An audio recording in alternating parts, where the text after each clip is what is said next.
ABC7. From beautiful Dodger Stadium in downtown Los Angeles, we're set for Cubs baseball here on ABC7. The Cubs are coming off a sweep in San Diego and an off day yesterday. The Dodgers 2 games up in the West. Welcome to Cubs baseball, late night edition. Jim DeShays, Len Casper with you. Lefty Mike Montgomery will start for the Cubs, and our Blue Moon perfect pitch, we'll talk about Bud Norris of the Dodgers. A veteran right-hander coming over to the Dodgers from the Atlanta Braves, where the Cubs last saw him back in June. He was really throwing the ball well, and he was particularly good on this day against the Cubs. He went 7 innings, allowed just 1 hit, struck out 6, did not walk a man. Blue Moon artfully brewed with Valencia orange peel and a touch of coriander. Something's brewing. And let's get into our Honda pitching matchup. A lot of injuries in the Dodger rotation. Montgomery in because John Lackey's on the DL. Yeah, and Montgomery making 3 starts this year, 2 with Seattle, 1 with the Cubs. That came a few days ago in Colorado. Really good. 1-1, 287 overall for Montgomery. Norris, the Cubs have seen a lot of him over the years, primarily with his time with the Astros. 5-5, 3.39 ERA for Norris against the Cubs. The Cubs have a 14-game lead in the division. When we come back, the retiring Vin Scully met up with a couple of Cubs.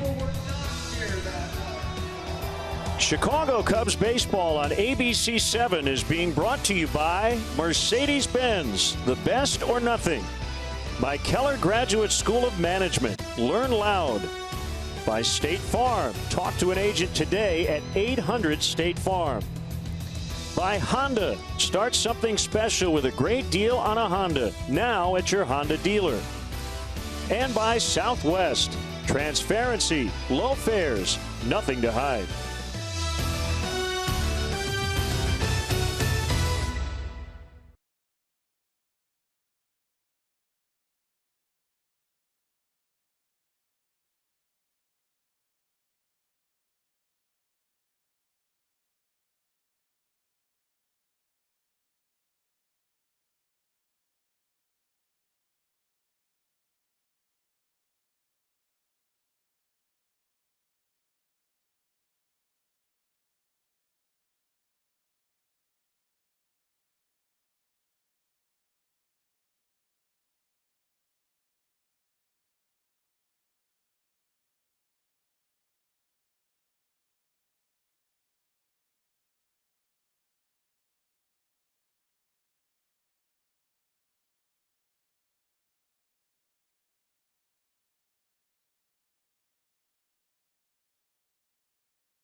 ABC7 is being brought to you by Xfinity.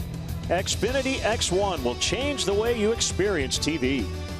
By your Chicago and Northwest Indiana Hyundai dealers. Visit buyhyundai.com. By Lakeside Bank, celebrating 50 years of financial strength. Lakeside Bank, it's about time. By new BP gasoline with Invigorate, our best fuel ever. And by the Bob LaCourcio Auto Group. You're going to like buying a car this way.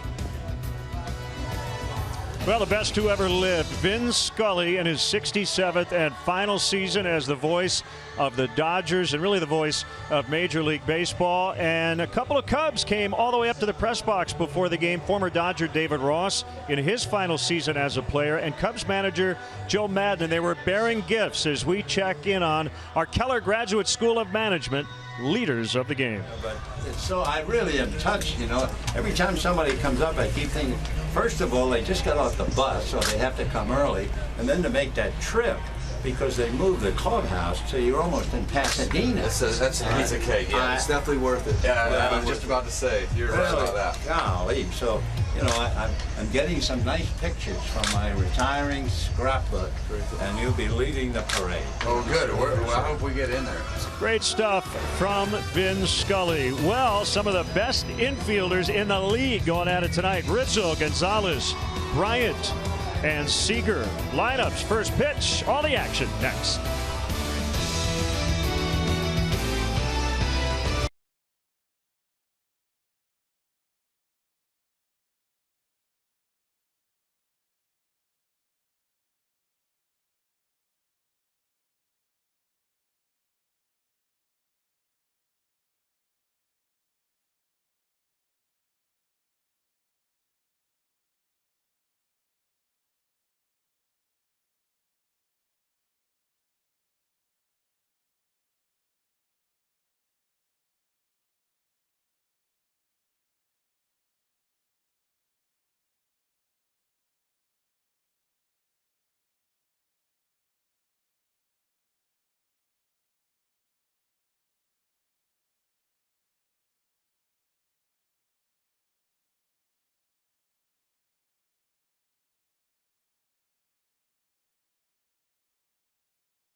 Brought to you by Southwest. Transparency, low fares, nothing to hide. By Ford, inviting you to visit your local Ford store or buyfordnow.com. By Instant Care, the medical care you need, the settlement you deserve. By Presence Health, compassion is our mission. And by Volkswagen. And tonight's HD broadcast is brought to you by Xfinity. Xfinity X1 will change the way you experience TV. Now the Southwest Airlines Cubs lineup. Dexter Fowler in the leadoff spot. Chris Bryant playing third. He's had a big trip. Anthony Rizzo 2 days off, back in there. Ben Zobrist has been hot as of late. Not hotter than Addison Russell with a home run ball. He's hit 5 already on the trip. Hayward, Soler, and Montero ahead of the pitcher, Mike Montgomery. Dodgers defensively, and it's brought to you by Comcast Business. This is a good club defensively. They don't have a lot of range, but they catch the ball. They've only made 57 errors. That's the fewest in the National League. Comcast Business gives you the Dodgers defensively. Kendrick, Hernandez, Reddick, the newbie in the outfield. Turner, Seager, Utley, Gonzalez, and veteran presence there on the right side. Chucho Ruiz, newly acquired, brand new. Speaking of newbies, he's behind the plate. And the veteran right-hander Bud Norris, as you look at his numbers between Atlanta and here with the Dodgers, 6-10 with a 4.69 ERA. He's made 17 starts. He's also appeared 14 times out of the bullpen. League hits .262 against him. Essentially a two-pitch pitcher, fastball, slider. He'll mix in an occasional changeup. And here we go. Norris to Fowler, and it's a strike. 95 miles an hour on that fastball.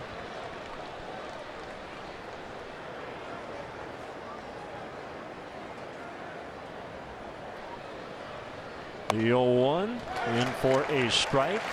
It's 0-2. Calling balls and strikes tonight is Alfonso Marquez. The crew chief is Larry Vanover at first. David Rackley, rack 'em up, is at second, and Chris Guccione over at third. That is fouled away. So yeah, the Dodger battery, Norris and Ruiz, they were in the National League East when the season started. Atlanta and Philadelphia. The Dodgers have had to make changes on the fly this year with all kinds of injury problems, which we will chronicle as the weekend moves along. 1-2.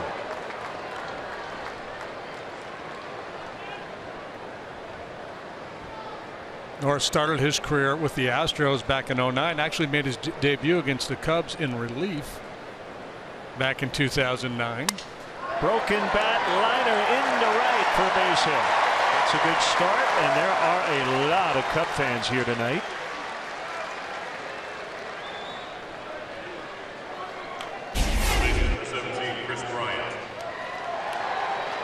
One of Norris's weapons that I mentioned, he doesn't really throw that changeup very often. So against lefties, it's fastballs, and he likes to bury that slider down and in. He'll also throw a cutter up in on the hands. That's what he did there. He induced weak contact, but Dexter able to push it out there into shallow right field for a leadoff knock. Here's Chris Bryant. Just off the pace in the National League in home runs. With 33.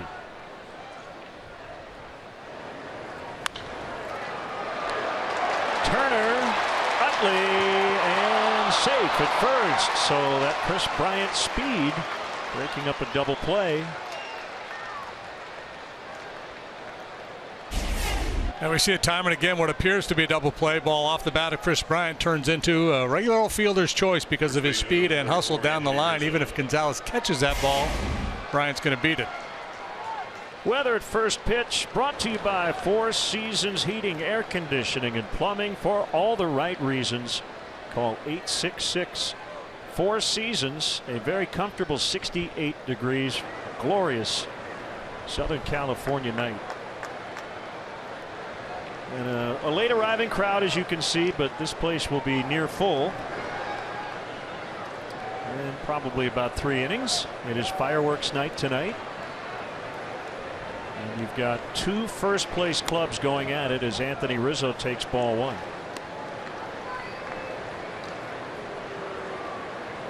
Dodgers really weathering the storm with all the injuries they've had to their pitching staff. Of course, Clayton Kershaw has been out a good long while now. Still hoping to get him back at some point in September. Remarkable the run they've been on, obviously aided by a faltering Giant team as they've moved to the top of the pack in the NL West despite all the injuries.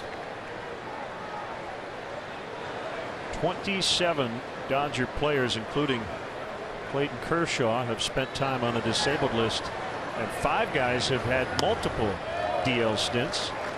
2-0 on Rizzo. Used 30 different pitchers, 14 different starting pitchers. And they've used their doctor a lot. Doctor needs to get a raise. Yeah.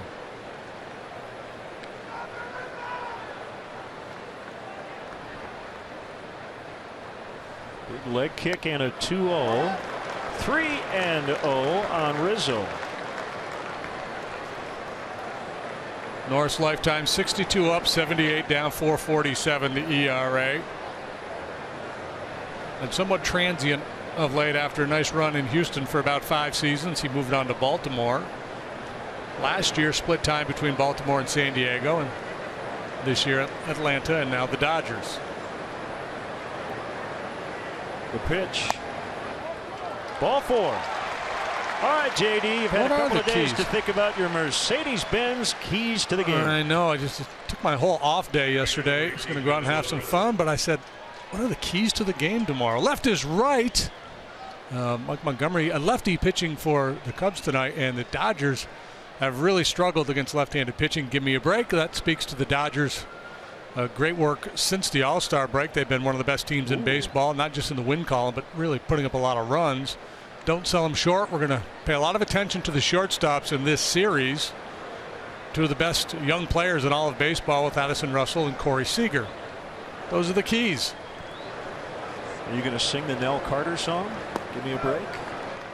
5 straight misses for Norris as Zobrist takes ball 1. Was that on right before the Facts of Life? That probably was. Give me a break, because I sure deserve it. Speaking of singing, and I don't know if we can find this, but did you see the deal that Ben put on Instagram? Singing with his daughter at Disneyland yesterday. Oh my goodness. Great.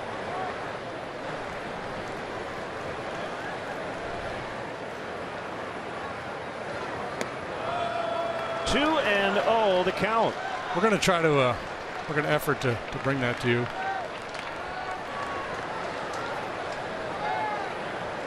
If you're undecided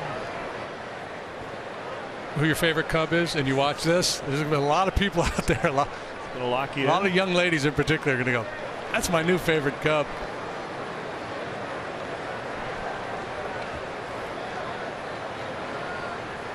The pitch is a strike. 2-1. So Norris will top out about 96. Earlier in his career he would touch 98. Let's take a look at our Xfinity pitch tracks.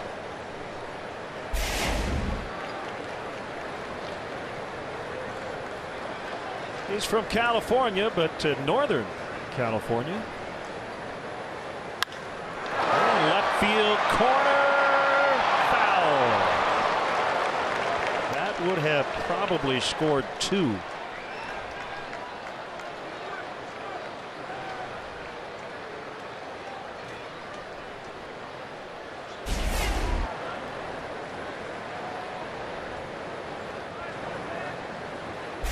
We got a lot of ball boys down there. Well covered. Well covered. Probably got 2 or 3 of them on the DL. Ball boys / security, whatever they are. There's a whole bunch of them. That one pulled foul. And that will be a hit, not an error, on the ball boy, as he really never got close to it. They do keep stats of various ball dudes and gals around the league. Somebody's keeping track of that. Is it on Fangraphs? Can you get wins above replacement for the ball dudes?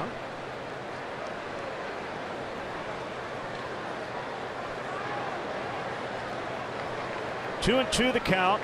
First inning, 2 on, 1 out. Zobrist fouls. Mentioned the Dodgers defensively having made just 57 errors, the fewest in the NL, just one more than the Astros, who've made the fewest in all of Major League Baseball. They rate pretty highly too in the advanced metrics in terms of defensive runs saved. A group in charge here that is really into analytics. Do a lot of shifting. I feel like they've stolen a lot of outs with their positioning. They don't have great range.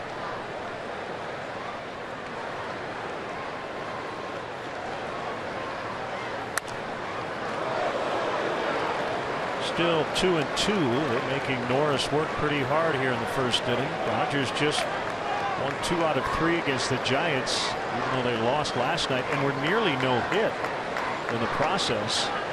Cubs have won 22 of their last 27. 4-2 on this road trip. Yeah, and that note we had, left is right. We were referring to Montgomery versus the Dodgers, but the same applies to left-handed hitters versus Norris. Good eye by Ben. Full count, 3-2, and you would think this would be a good send opportunity with Zobrist at the plate. Two-seamer just off the edge. Yeah, I would think you could trust him to either make contact or take ball 4, but no. They're not going, and he went. No trust. That pitch was out of the zone, but he couldn't hold up, and that's the second out and his first strikeout tonight. Good thing nobody was going. Left-handed hitter up there too. That influences that decision. Chucho Ruiz has had a nice year throwing. He's thrown out 40% of would-be base stealers.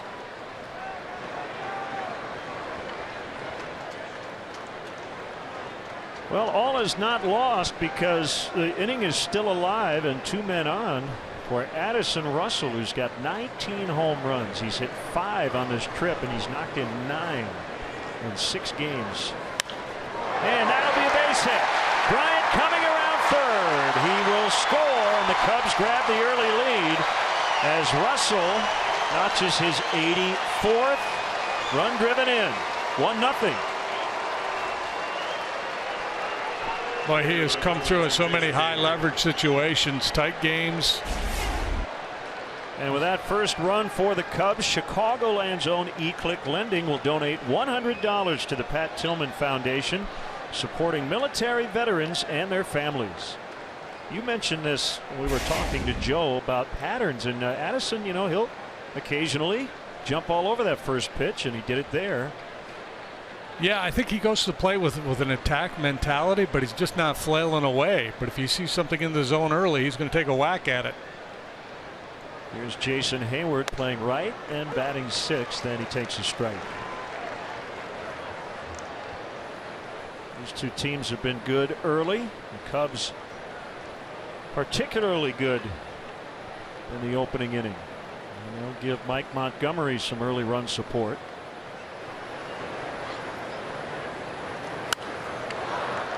Fouled out of play.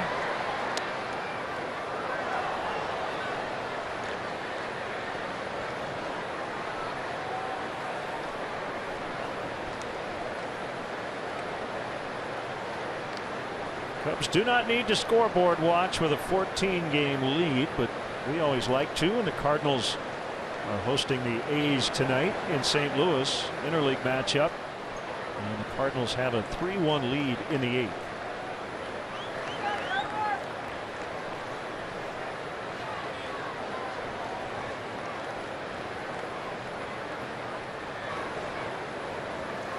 Oh, 2 to Hayward, hit in the air out into right center.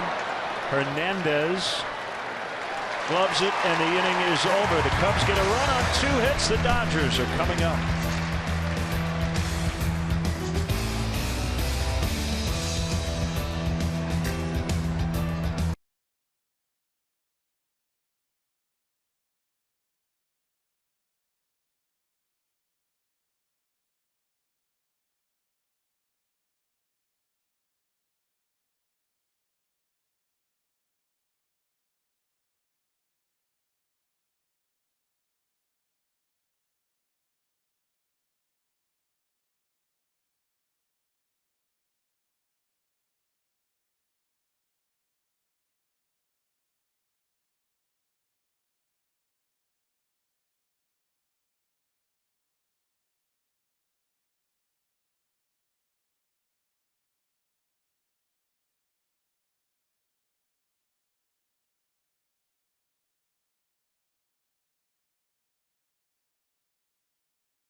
1,000 Dodger starting lineup. Howie Kendrick will play left. They got some lefties in their lineup, 4 of them in fact. Seager, Gonzalez, Reddick, and Utley. With the righties Turner, Hernandez, Ruiz, and the pitcher Norris. There's Mike Montgomery. He's in John Lackey's spot in the rotation. By the way, John played catch today. Things went well. Hector Rondon did as well off flat ground. And the pitch to Kendrick misses low for ball 1. Hey, it's a strike. First ever start for Mike Montgomery against the Dodgers. Yeah, this is kind of a fun one for him. He is from this area. His first major league game as a youngster, it was his 5th birthday, and he came to Dodger Stadium. It's in the right, and a diving attempt. And Hayward could not make the catch. That's a leadoff single.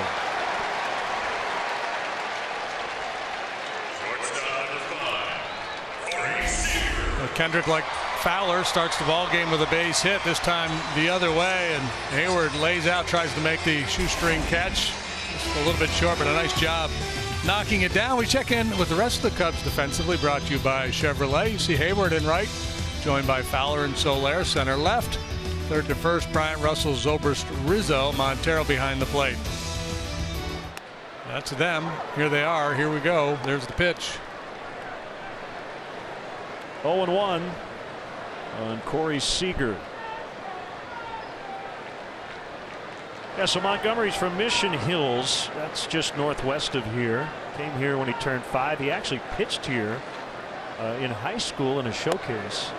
This is his first start in this ballpark as a major leaguer. And look, the big leagues are the big leagues. Yes, they are. But pitching and playing at Dodger Stadium is a little different, isn't it? And you can speak with experience because you've got 4 decks. It's just this huge, massive ballpark. A little bit different venue, yeah. You got a lot of celebrities. I think a lot of it too is just, and it depends, you know, depending on when you grew up and how much baseball you paid attention to on television. The Dodgers obviously have had a lot of success and a lot of times had playoff runs, and if you grew up watching that on television, you have certain memories of watching the Dodgers. And of course, so many players, big league players, are from this area. Yep.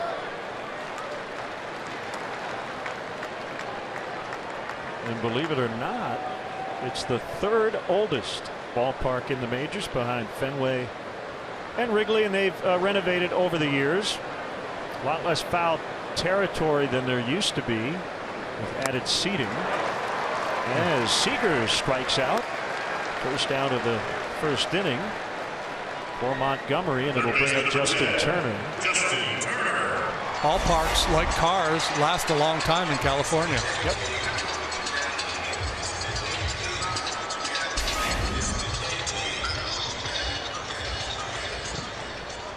Not the easiest lineup to navigate. Seager being talked about in the MVP conversation. Turner's got 24 home runs. You've got a very professional hitter behind him in Adrian Gonzalez, who's at 299. You definitely want to have your left-handed pitching lined up to face this club, though. Tapper on the ground, and Zobrist will get the out at first with Kendrick advancing to second, 2 outs. Tickets are still available for the Cubs' next homestand that features the Pirates and the Giants. Don't miss any action during the stretch run. Visit Cubs.com. Get your tickets today. Dodgers dead last in Major League Baseball in terms of OPS against left-handed pitching. They're only hitting .222 against southpaws. 300 on base, .351 slug. That's part of the reason why, a big reason why they acquired Chuch Ruiz. He's good against lefties, gives them another threat. Certainly an on-base presence against left-handed pitching, but Gonzalez neutralized to a great degree by lefties. The Cubs will have John Lester on the mound Sunday, so that worked out. 2 out of 3 starters in this series are lefties. Jason Hamill will pitch tomorrow. Gonzalez last night snapped a 17-game hitting streak, and he takes ball 1. Yeah, you know, once he gets locked in, he's really good against everybody. but overall the numbers this year not good for him. You see the power in particular really diminished.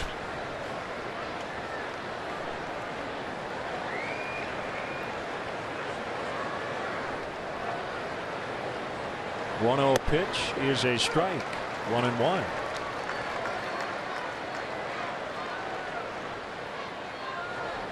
Gonzalez, a bit of a paradox for this 2016 Dodger team with all the injuries they've had. He has never gone on the disabled list. You know, he is the major league games played leader since 2006. I did not know that.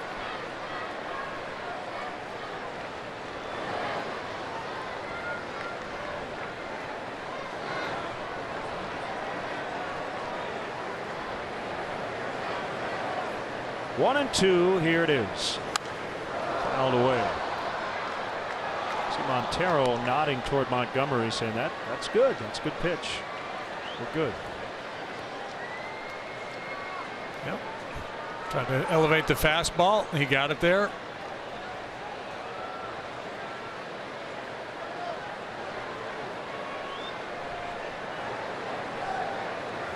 Swing and a miss, and the inning is over. 2 strikeouts for Montgomery in the first. 1-0 Cubs.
Broke up a no-hit bid by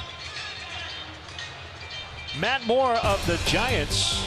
But before that, the saves of the game brought to you by Felco Denard Span, really helping out his starting pitcher. Save big with Felco. $1 installation on all windows, siding, and doors. Moore threw a Major League high 133 pitches. And after giving up that hit, he was taken out of the game. As the Giants got out of here, salvaging the finale of that series and going into tonight 2 games behind the Dodgers. That play, the second one Span made, that was in the 9th inning. Yeah. Soler taps on the ground to Turner, off balance throw, and he gets him. It's going to be interesting to see going forward how Bruce Bochy handles Matt Moore with his next turn. Does he take it on regular rest, or does he try to buy him a little extra time? And that's a luxury they might not have. They lost that big lead over the Dodgers, had an 8-game lead, and now trailed by 2. But that was a huge win for them last night. And the Dodgers won the first 2 games of that series, and they are in jeopardy of getting swept out of town, down 4. Dave Roberts, Dodger manager, in his first season as their skipper. And I'd say if the Dodgers win this division, he would probably be the front runner for National League Manager of the Year. Might see 3 different starting catchers for the Cubs this weekend. Montero tonight, probably Wilson Contreras tomorrow, and for sure David Ross with John Lester on Sunday.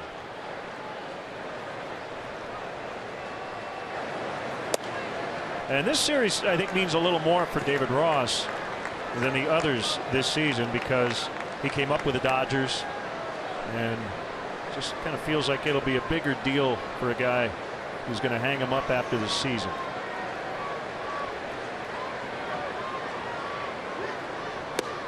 Yeah, I'm sure there's going to be a lot of nostalgia for him this weekend, making his return to Dodger Stadium.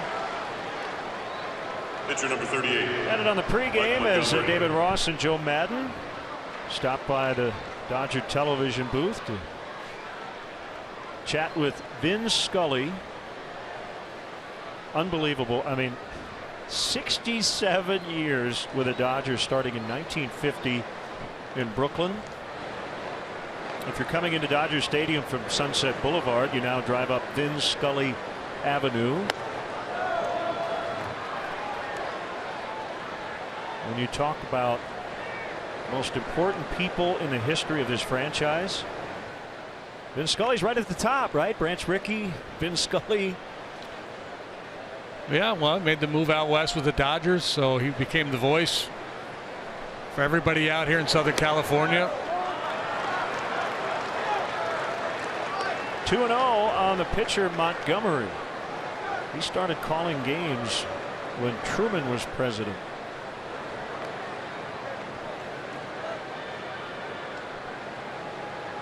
Played college ball at Fordham University.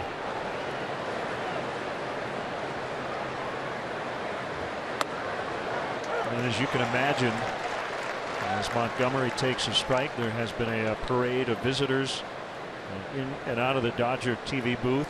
Ryan Sandberg is here with his wife Margaret. He and Rick Sutcliffe came up to say hi to Vin. Tom Ricketts.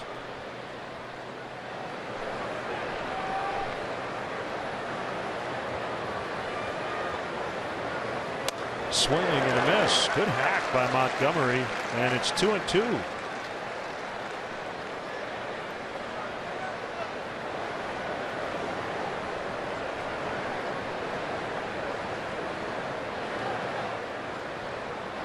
Norris recently on the DL with a back issue. Started on Friday, pitched in relief on Monday in Cincinnati. Kind of a given, if you pitch for the Dodgers, sooner or later you're going to spend some time on the DL. Yep.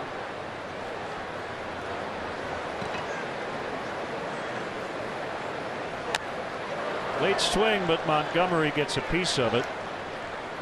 On Thursday, September 1st, Cubs take on the Giants. First pitch 7:05, and up to the first 10,000 early arriving fans receive a Cubs cap presented by Bona Beef. For more information and ticket availability, visit Cubs.com.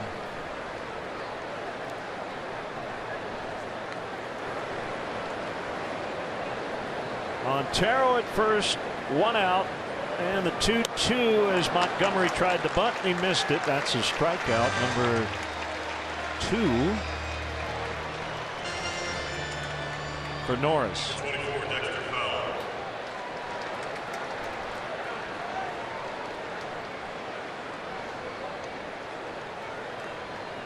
Back to the top, and Fowler, who started the ball game with a single.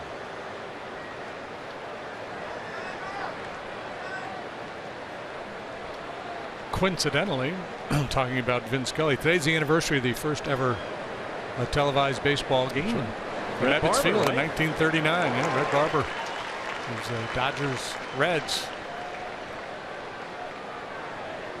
Red Barber was Vin's mentor.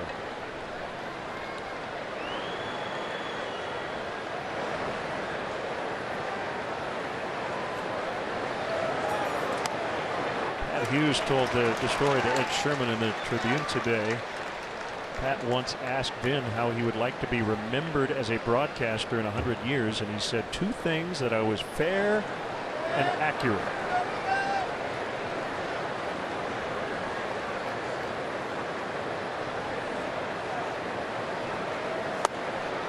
And it's high, 1 and 2. Yeah, I'd probably give him an A+ on those 2 things. among many other great attributes.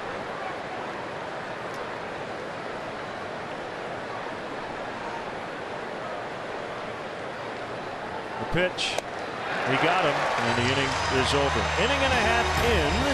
Cubs 1, Dodgers nothing.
Cubs blog on abc7.com, brought to you by Jeff Vukovich, your local nationwide agent, serving the area for 38 years.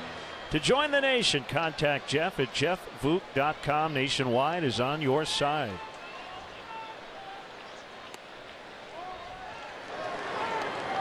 Underway here in the Dodgers second, 1-0 on Kike Hernandez. He's playing center.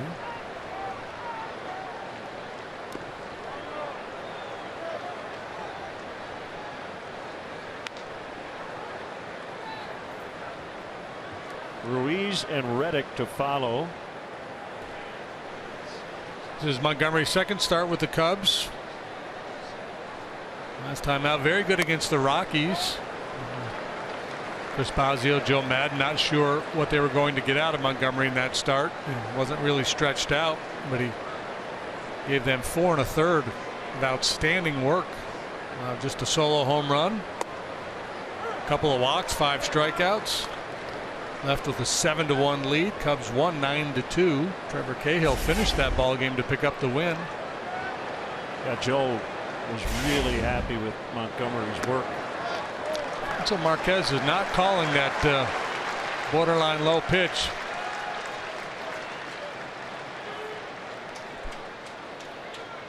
Catcher number 51, Carlos Ruiz. Here's Ruiz. Charlie Steiner, I was chatting with the Dodger radio announcer before the game. He said the Dodgers have more members of the 2008 Phillies World Series championship team than the Phillies do, 3-1. Ryan Howard's the only one left. And Blanton, yeah. So Ruiz acquired yesterday in a deal involving A.J. Ellis, who was a very popular player here, backup catcher. Clayton Kershaw's main catcher over the years. Ruiz had to waive his no trade clause in order to make the deal happen.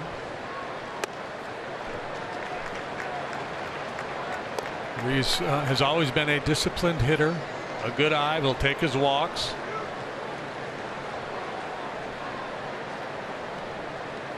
And again, a guy gives him a hitter who's had success against left-handed pitching, something they sorely need.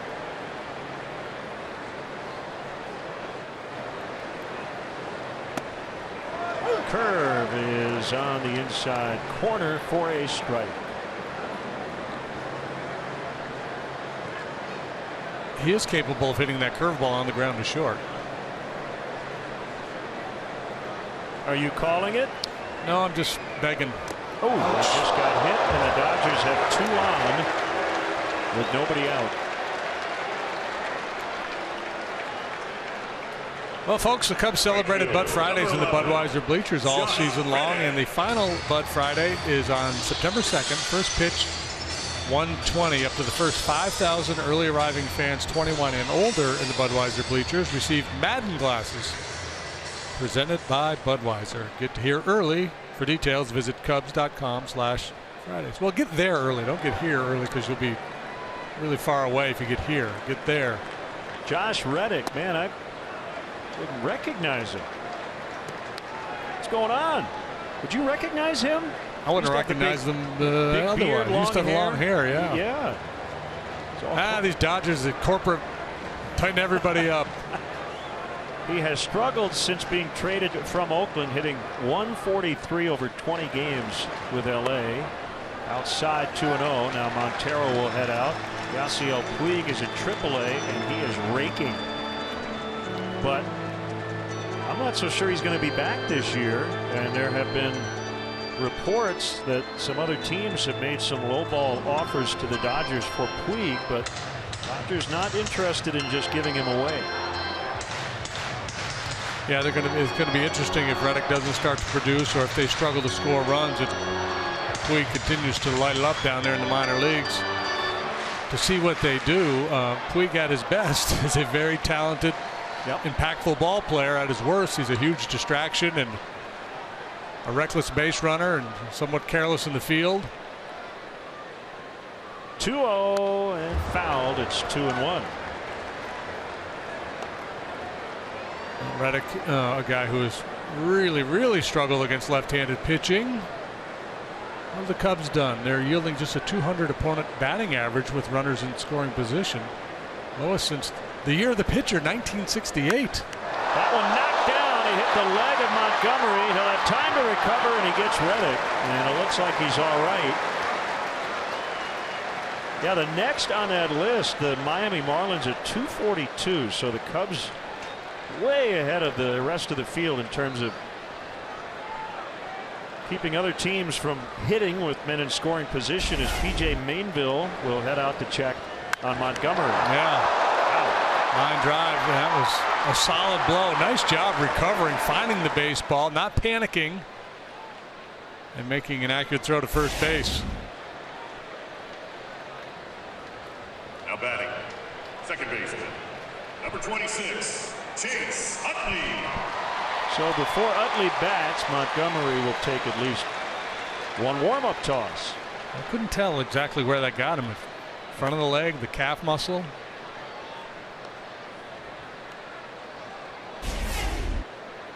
See if we can. It's kind of like pin the tail on the donkey. Pin the baseball on the pitcher. Right shin. Ooh.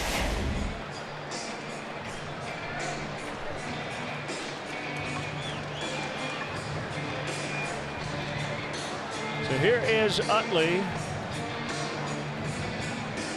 We'll see how Joe decides to play the infield. It looks like the middle guys will play back. Rizzo and Bryant in a little bit. Hernandez the runner at third. Ruiz is at second.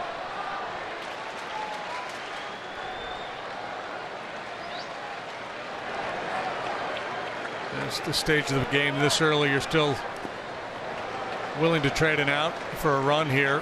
Just trying to defend against a big inning.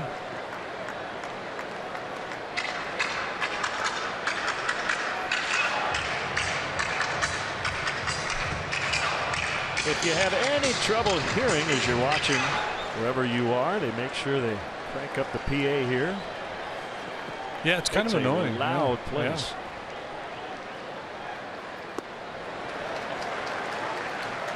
2-0 on Utley. Pitcher Norris on deck.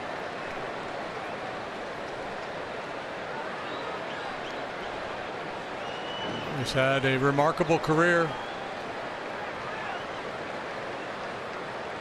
Short, quick, compact stroke. Ground ball will tie the game as Russell will fire to first.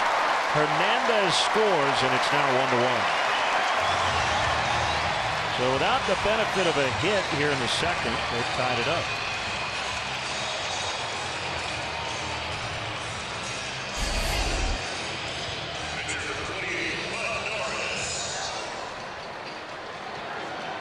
It's just a good veteran hitter there. He knows the infield's back. Stays on top of the ball. Little ground ball to short, gets one home. Norris, a career 154 hitter. 208 this season.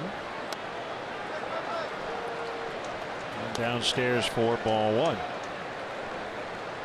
Hey, thanks for the assist tonight, partner. I brought the wrong golf shirt to the ballpark, but fortunately I got here a little earlier than you did, and you saved the day. ABC 7 Polo. We're on 3 different stations this weekend, and about halfway to the ballpark I realized, oh, I got this wrong. First time ever. Yeah, so I was able to get a key and get into your room to get the shirt, and I told the housekeeping, I said, help yourself to the mini bar. I said, Len's very generous. Whatever you need, it's on Len. Help yourself. Invite your friends down if you want. So I'm not sure what kind of shape your room's going to be in when you get back tonight. Fowler in center will make the catch. And the inning is over. Dodgers tie it 1-1 after 2.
Farm. This is the last game the Cubs played here at Dodger Stadium. It was a Sunday night, August 30th last year. Cubs win 2-0. Chris Bryant hit an early home run. Jake Arrieta threw a no-hitter. Walked 1, struck out 12. And then the Cubs put on their pajamas and headed home.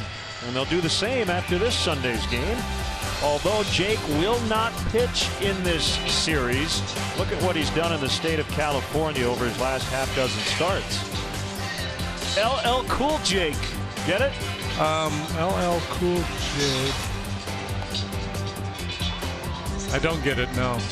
Going back to Cali? Yeah, no, doesn't resonate with me. Just say I don't think so. I don't think so. There you go. Nailed it.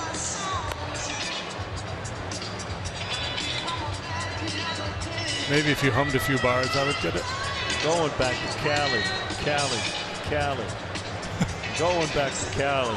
Did they play that during BP at Wrigley? Did they play that BP at Wrigley last year, maybe? Maybe.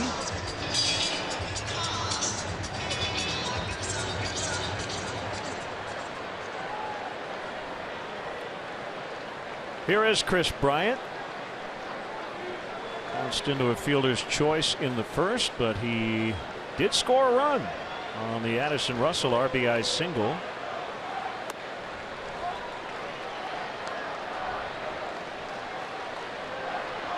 One ball and no strikes.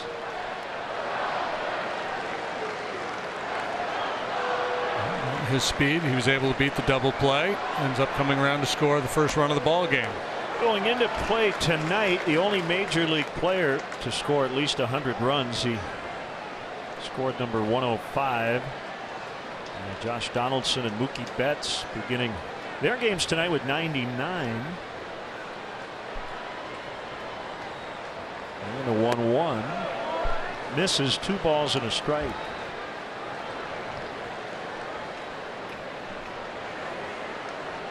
It seems to me it's a hitter's strike zone here tonight. Doesn't mean there's going to be a lot of offense in that game. It just means the pitcher's going to have to work hard to get out. So there's going to be a lot of deep counts.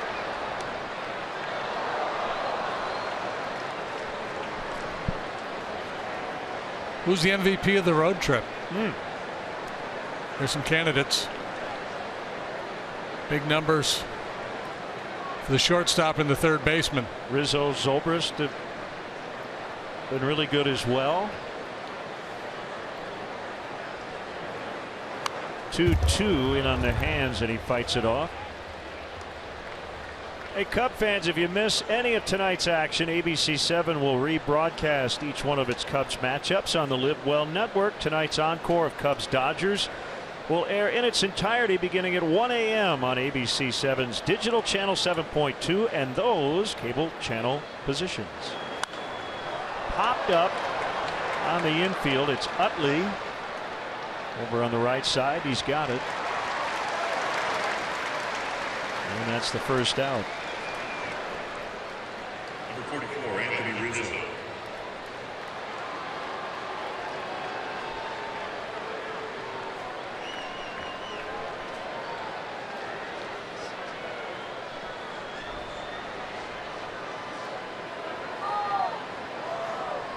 Here's Rizzo.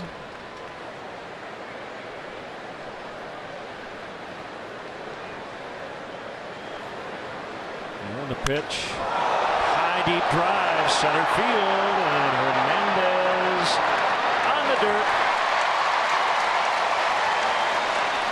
For out number 2. That's, by my count, 3 balls he's hit this week. He's gotten under just a little bit. Bryant just missed his and Skyler on the infield. Anthony gets under it a little bit. The first pitch slider from Norris. Cubs are leading in altitude right now.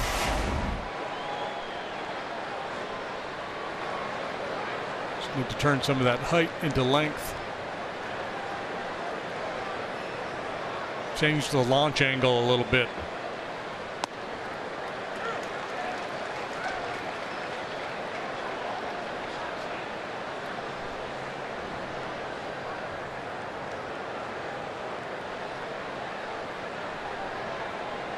The 0-1 on Zobrist, and it's now 0-2. Yeah, he went.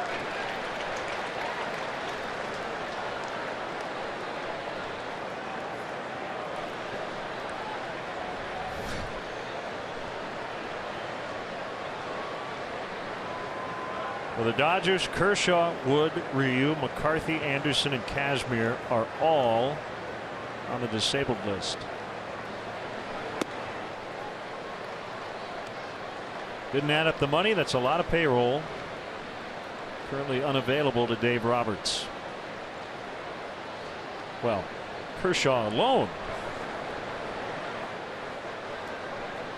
would be worth a lot. Yeah, well, that's the mindset here. Money is no object. It was the strategy when the new ownership group came in. Stan Kasten came over to help run this operation. Stan said, money is no object. Whatever it takes, we will get it done. They have used 14 starting pitchers already. They're not getting long starts, averaging under 5 innings per start since the All-Star break. but they continue to win.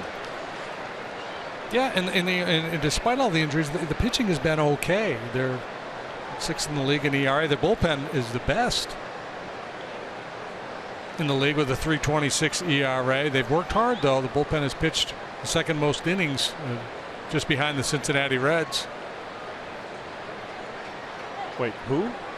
Cincinnati Reds. No, you're supposed to say the Cincinnati Ball Club. The Cincinnati Ball Club. That's our deal. It's just kind of ironic because the Reds bullpen has been horrible. So the last thing you want to do is hand the ball to the bullpen. But swing and a miss, and the inning is over. Cubs go down 1-2-3 for the first time. 1-1.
Ball.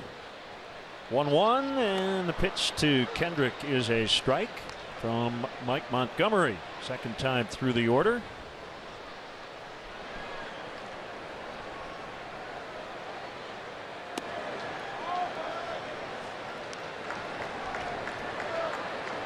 And so if you're not getting the borderline strike call with the fastball, you have 2 options. Take a bigger bite of home plate or start throwing off-speed pitches in the zone,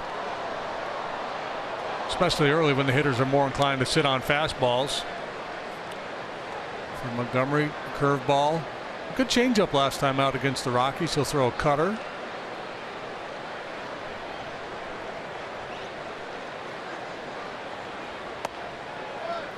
Fastball outside, 2-2. Cardinals did beat the A's tonight, 3-1 the final. Luke Weaver got his first major league win. Jed Jerko hit another home run. It's 22nd.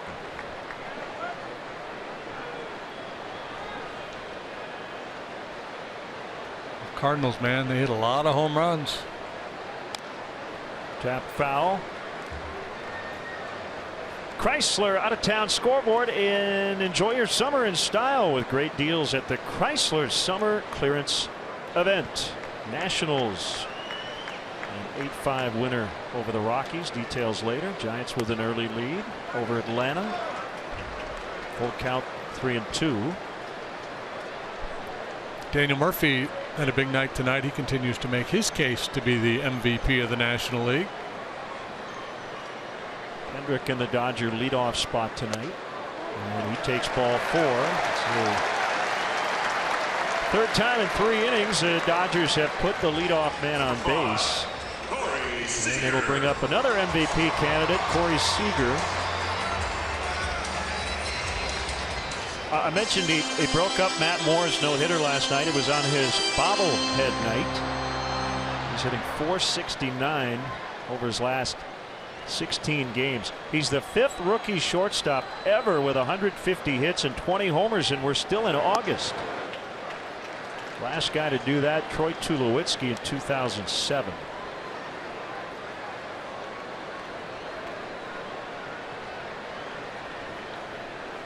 "22 years old, younger brother of Kyle Seager.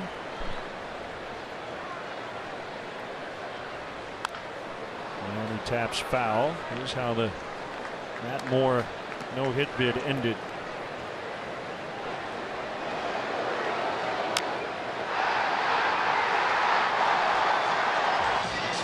After a couple real nice defensive plays, a little break your heart flare base hit to end the night for Moore. Here's that list. Tresh, Ripken, Nomar, base hit. Kendrick on his way to third. Seager to second. He's got a double. And the Dodgers are in business. The second hit of the night. They talked about the Dodgers' struggles against left-handed pitching. Seager, for a left-handed hitter, has hung in there pretty well against southpaws. He does so here. Keeps that front shoulder closed, whacks that ball towards the alley in right center field. Dodgers have something cooking here. Second and third, nobody out. 150 hits, 20 home runs in a rookie season. It's pretty good company for Mr. Seager.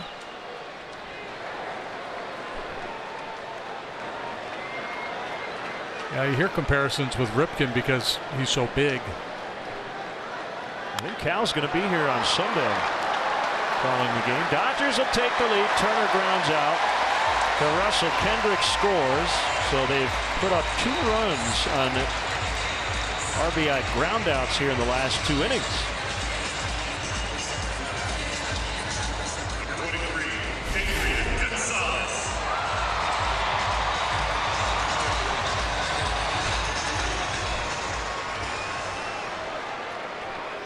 Turner turned himself into quite a player, leading the Dodgers in many categories. He is almost the, not quite, but almost the pitching equivalent of Jake Arrieta. Right? Previous stops, didn't do a whole lot. Part-time guy.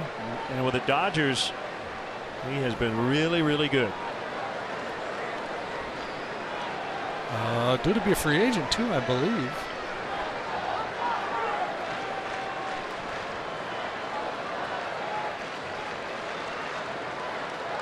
Yep.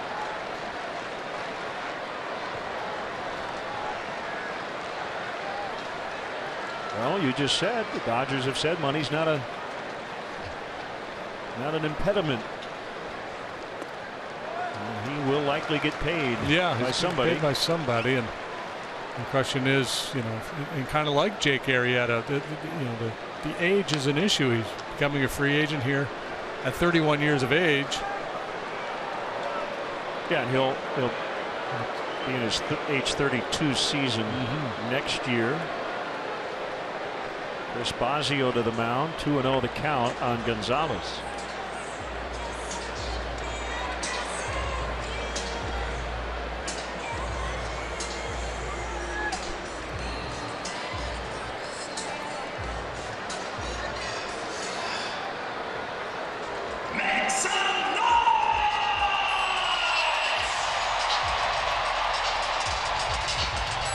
Quick note while we have a second, those 3D helmet logos that the Dodgers have been wearing this year, they had been chipping so much they recently changed to a different material. On a bounce, Zobrist will play it. Seager's going to hold at second.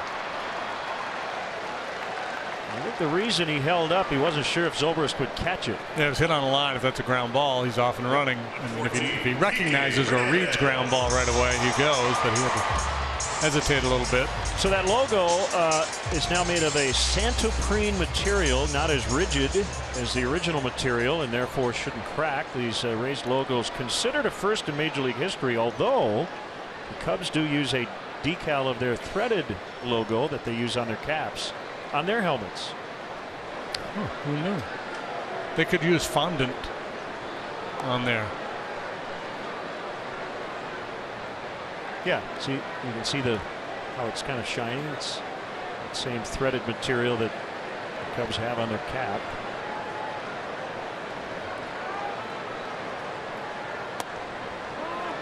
Two 2-0 on Hernandez.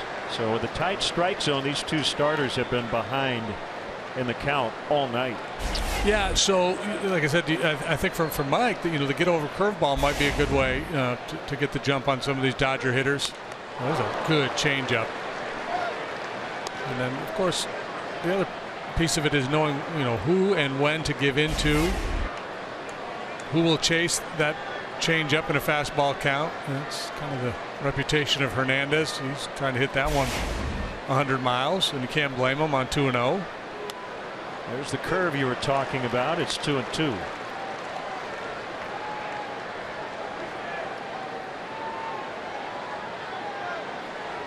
It gives the hitters comfort when they stand in there and they come into the at bat with the mindset, well, if this guy paints at the knees, there's a pretty good chance it's going to be called a ball, so I can lay off that heater, force him up out over the plate a little bit.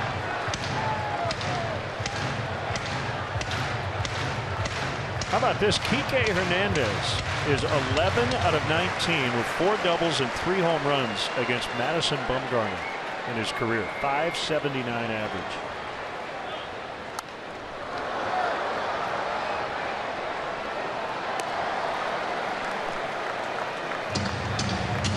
As the scouts would say, he sees him good.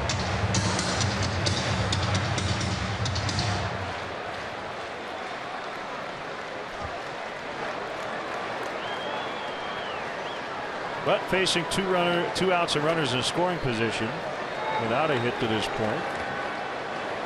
That one gets by and allows Seager to advance on a wild pitch. And he's at third. As Hernandez walks for the second time. Number 51, Carlos Ruiz.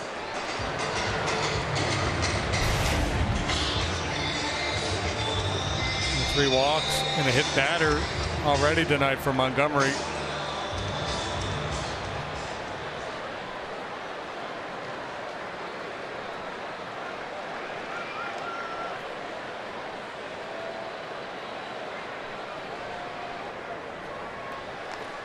So the Dodgers made the Ruiz-Ellis deal yesterday before their game against the Giants. So they were without a backup catcher for the first few innings. They called up for one day a guy named Sean Zaraga to be the backup to Yasmani Grandal. Zaraga was in Oklahoma City with their AAA club. The Dodgers sent a private jet to pick him up. He said it was a 12-seater. It was just the pilot and him. That was it. Landed in Burbank. He got to the park in the 4th inning.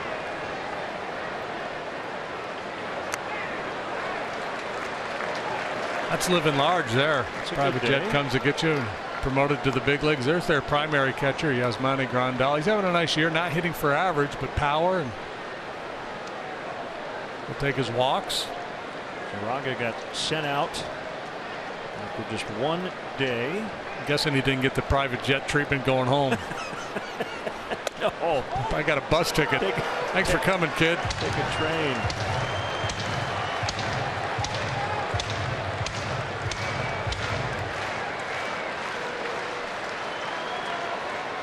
I might green light him here. 3-0 pitch. Yeah. And he fouls it. 3-1. Now they got Reddick on deck, the lefty hitter who's really struggling.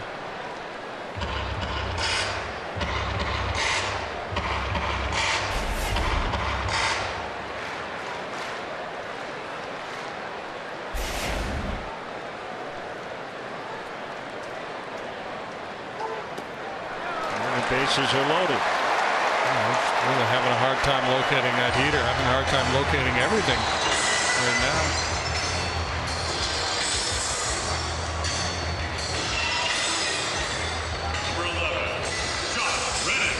Hey, Cub fans, for everything that's local to you, watch Eyewitness News at 10. Join Alan Krzyzewski Kathy Brock, Cheryl Burton, Mark Giangreco, now meteorologist Cheryl Scott. Weeknights at 10 only on ABC 7 Eyewitness News.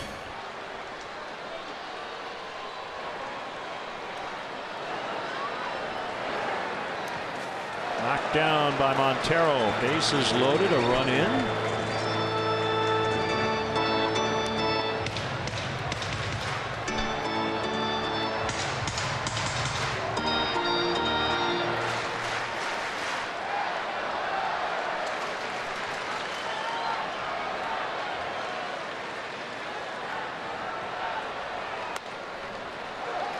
Much needed strike one. Reddick batting just 143 as a Dodger coming into this ball game.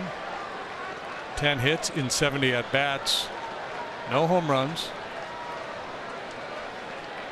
9 singles and a double in a Dodger uniform so far for Reddick.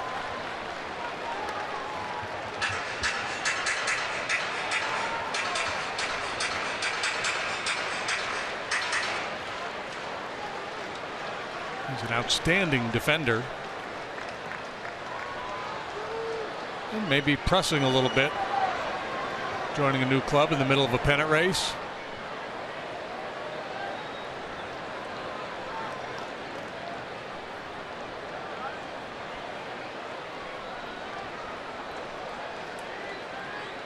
One, two, curveball out of the zone. It's 2-2. 3 walks and a double in the third inning.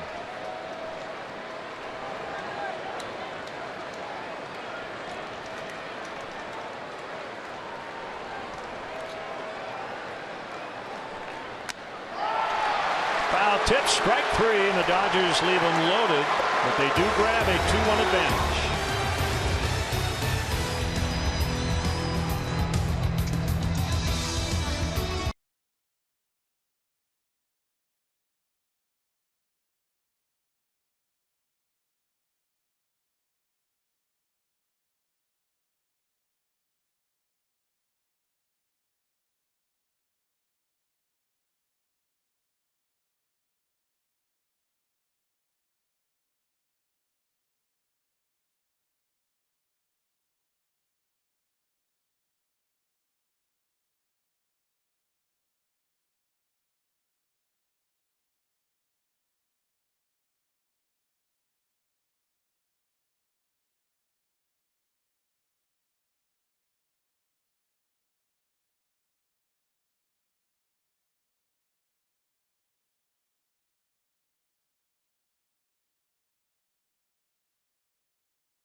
By 4 wins, casinos escape the everyday.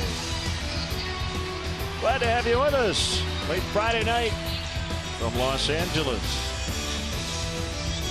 Cubs are 4-2 on this Western Division trip.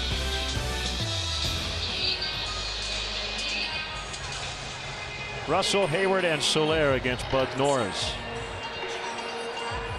Cubs won 3 of 4 at Wrigley Field earlier this year against the Dodgers.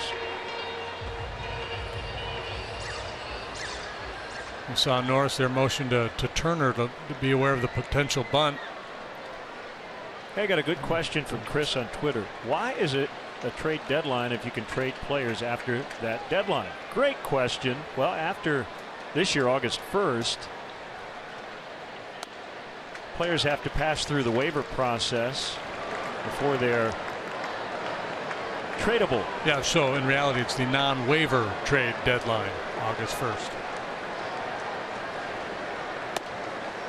Up until then, you can trade a player without him clearing waivers. After that deadline, player has to pass through waivers, and it's a complicated process where the clubs and just about everybody on the roster will be put through waivers to just gauge interest from other clubs. Yeah, you can pull them back. Yeah, so a player gets claimed. Sometimes the team that put that player on waivers will call said clubs, hey, I noticed you put a claim in on Joe Slobotnik. Are you interested? Yeah. Maybe they work out a deal. Maybe they had no intention of trading Joe Slobotnik. They'll just pull him back.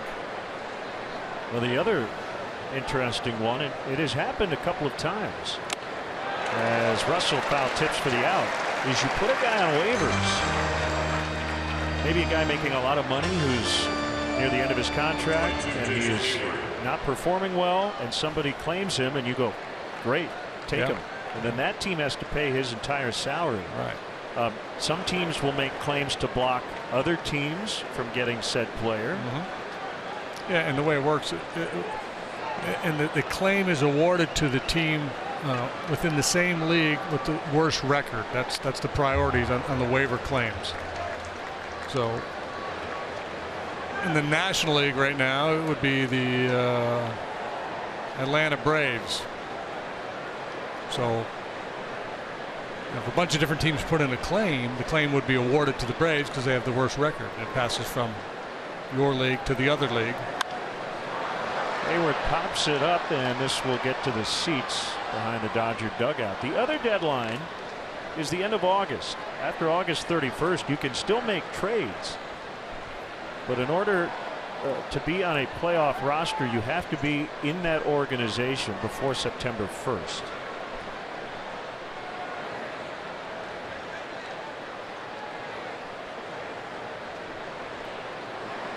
And now you know. Yeah, or you have a little bit of knowledge, and then you can go online and read it and get a better understanding if our explanation didn't quite clean it up for you. Yeah.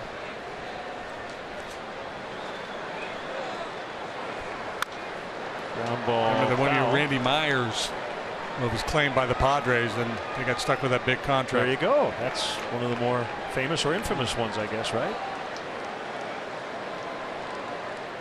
You know what that is? It's the business of baseball, brought to you by Comcast. And the Cubs have had basically 3 seasons, 47-20. We go 6-15 because the All-Star break is there, but really 5-15, followed by 29-10. Hayward pops it up. Turner makes the catch for our Comcast business of baseball.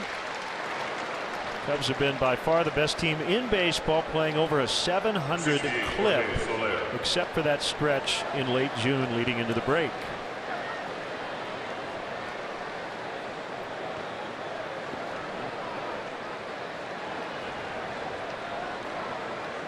Two down. Here's Jorge Soler.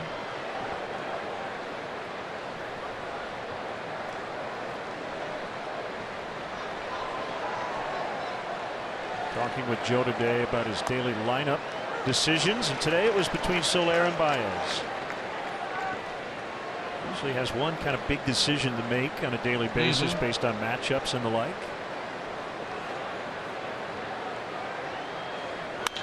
Ground ball to short. Seager gets Soler, and Norris is settling down. It's 2-1 Dodgers.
Sport Clips Haircuts. It's good to be a guy with over 85 Chicagoland locations. Find yours at sportclips.com.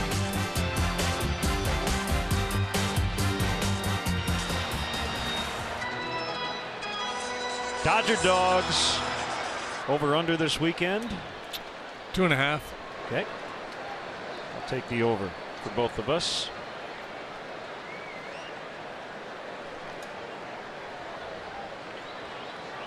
Montgomery to Utley.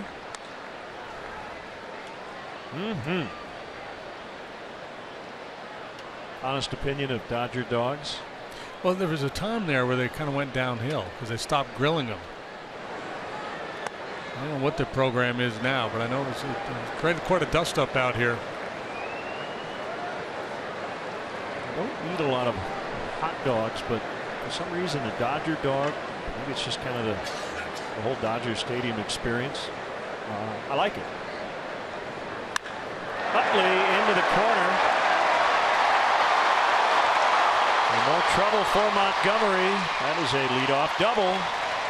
As time wound down on Chase Utley in his days in Philadelphia before being traded over here last year to the Dodgers, looked like he was running out of gas, and obviously still got a little something left in the tank. Not having a huge year, but pretty good production for the veteran.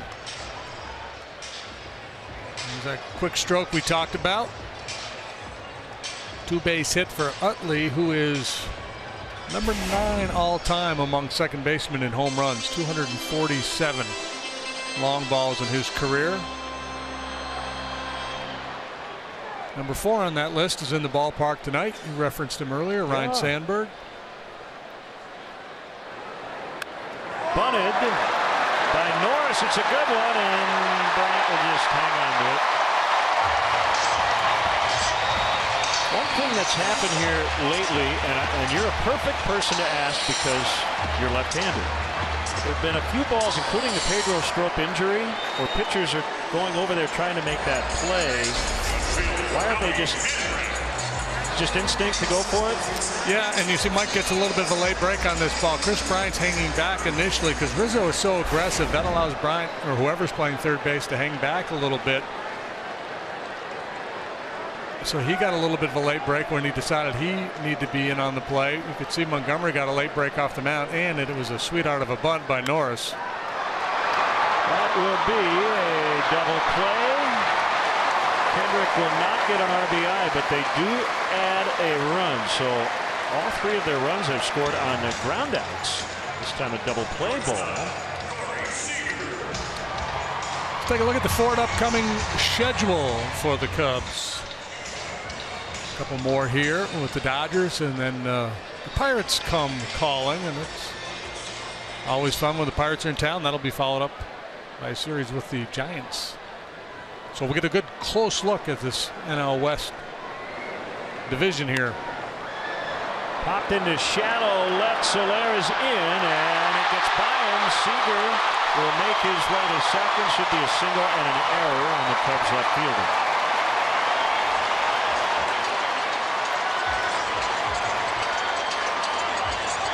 Yeah, that one can't get through you.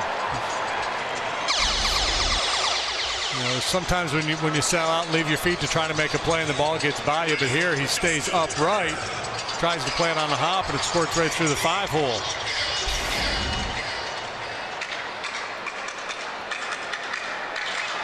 They have not put up error yet. But Seager was basically stopped at first base when that ball got by. Yeah, of course, it's got to be an error. Soler. So it's got to be a single and an error.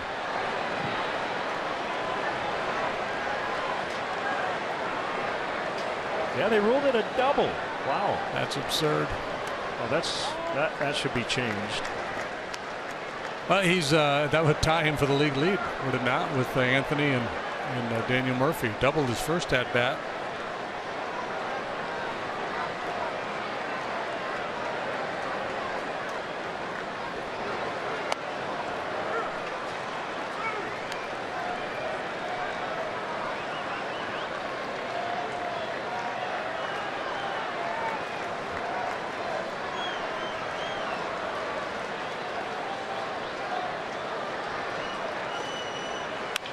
Ground ball to short, backhanded by Russell. Throw to first, and the inning is over. Dodgers have scored in each of the last 3 innings, 3-1.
By Fifth Third Bank, the Curious Bank.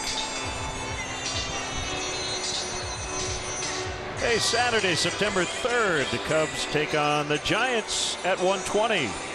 Up to the first 10,000 early arriving fans get a Cubs tumbler presented by Pepsi. For more information and ticket availability, visit Cubs.com, and it always gives me an opportunity to tell you, JD, I'll tumble for you.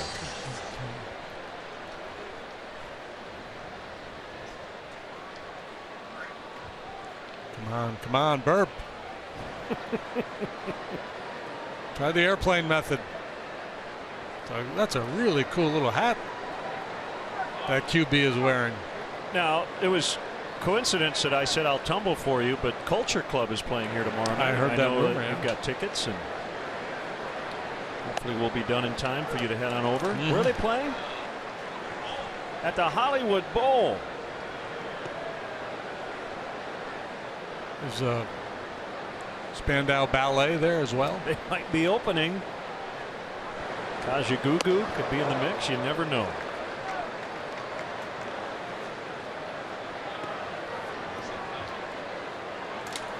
Now, if Dexy's Midnight Runners are there, you're in. I'm right? in, yeah.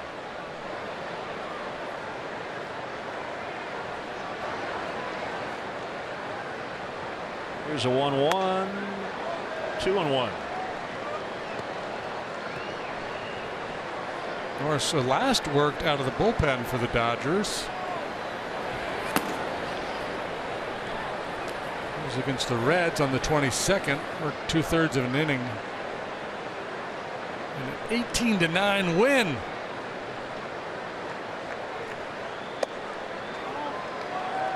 Last start was earlier in that same series back on the 19th, so he's moved in and out of the rotation. This is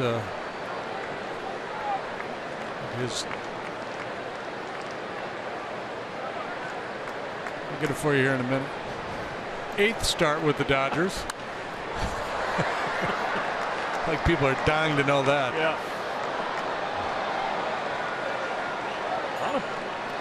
How many starts has Bud made for the Dodgers this year, I wonder? Rick Honeycutt, long time Dodger pitching coach. Yeah, the managers may come and go, but Honey been here for a long time. You talk about sturdy ballparks in California. How about pitching coaches? Dave Righetti, Darren Balsley, Rick Honeycutt. They've been in place forever. Yeah. So Montero walking for the second time in the updated NL Central standings. Brought to you by the Bob LaCourcio Auto Group. Pirates leading 5-3 bottom of the ninth in Milwaukee. They won last night. That would be 2 in a row at Miller Park after a 9-game losing streak there if they hang on.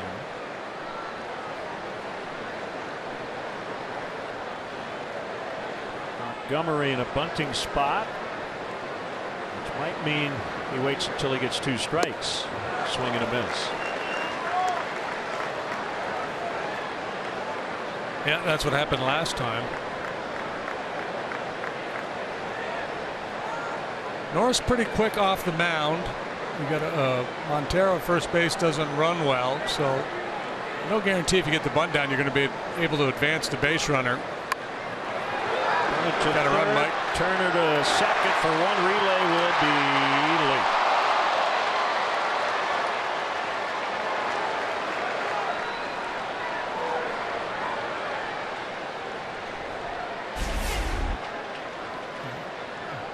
Bunted way too hard. Turner right there to handle that second hop. A little bit of a hesitation as he gets grip on the ball, and that might have been the difference in the Dodgers not turning the double play.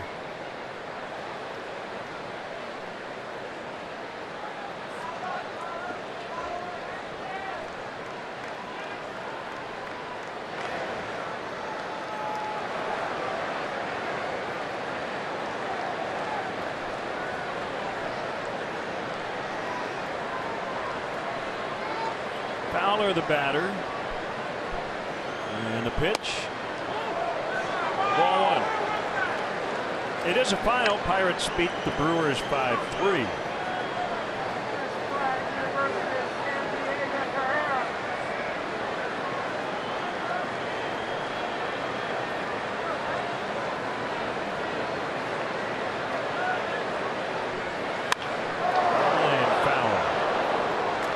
This copyrighted telecast is presented by authority of the Chicago Cubs and may not be reproduced or retransmitted in any form, and the accounts and descriptions of this game may not be disseminated without the express written consent of the Chicago Cubs.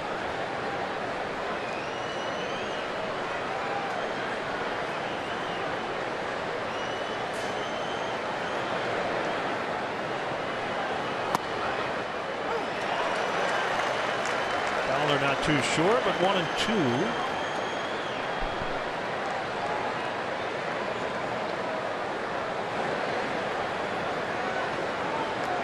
It's been a good pitcher's ballpark, deep in the power alleys here.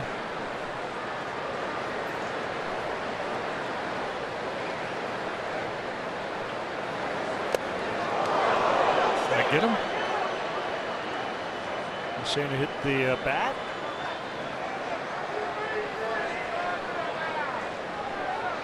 Apparently that's exactly what Marquez said. Dexter didn't argue. Maybe. I'm not sure what he called. I think he called foul ball. He must have just hit the knob of the bat. Yeah. But you see he was out there telling Norris to calm down. Bud came charging in.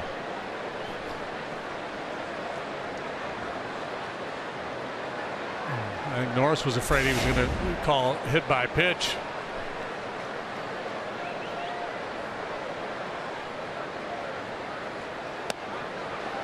Norris was basically, or Marquez telling Bud, no, I got this. Calm down.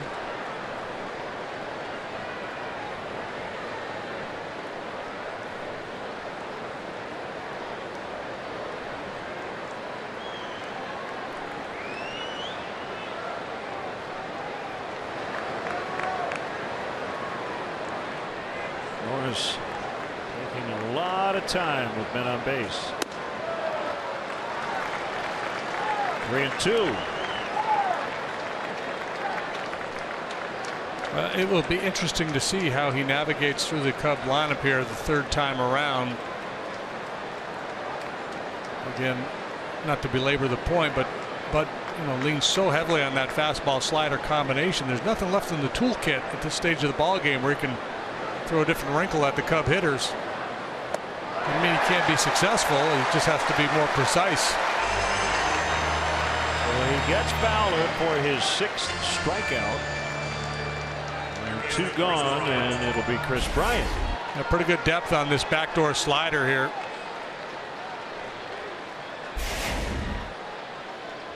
Pretty rare for Fowler to go out of the zone. How about this Sanchez kid for the Yankees? He hit yet another home run. He's got 10. He's played 20 ball games. Batting .403. 23-year-old catcher from the Dominican Republic, Gary Sanchez. So when he came to the big leagues, if you added him to your fantasy lineup, you're looking like a genius.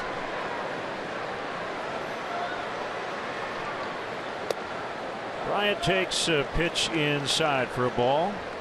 June 1st against the Dodgers at Wrigley Field. Game-winning 2-run homer in the 3rd. A 2-1 decision. He homered twice in that series. Popped up last time, skied a ball to Utley out there at second base on a little bit of a hanging slider.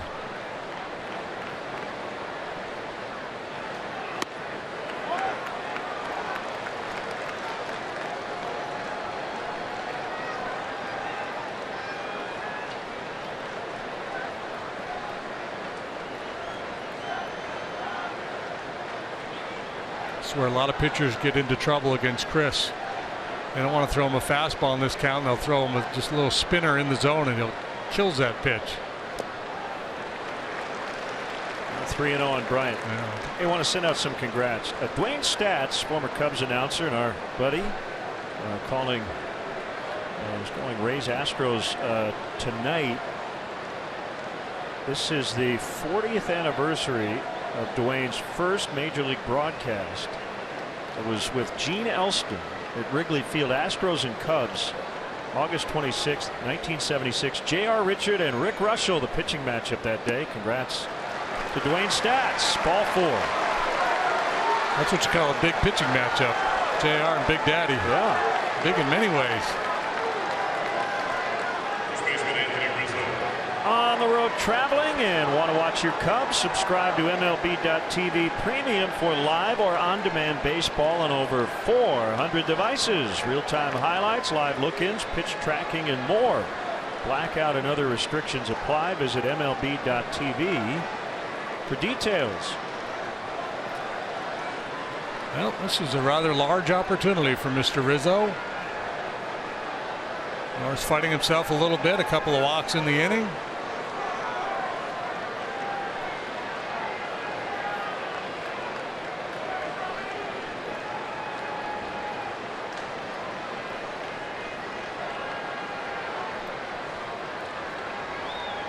Eight walks combined tonight. Well, you could kind of see it coming with Alfonso Marquez behind the plate tonight. Tight zone, and pitchers have not been real sharp.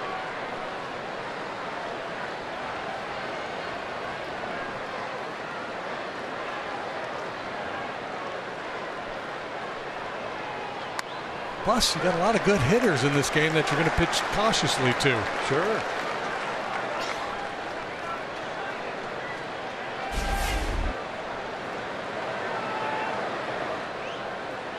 Wasn't terribly cautious. No, that wasn't, because sooner or later you got to pick your spots.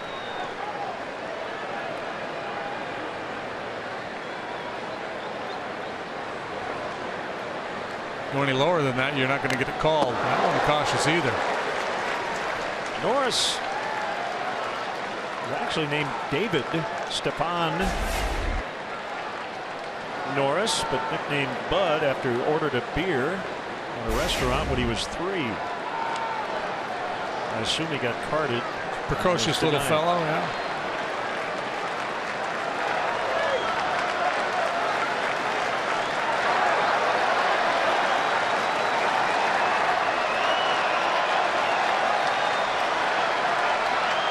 To Anthony Line, foul. I think he was trying to imitate his dad or his grandfather who had ordered a Bud. Good thing they didn't order like a St. Pauli girl.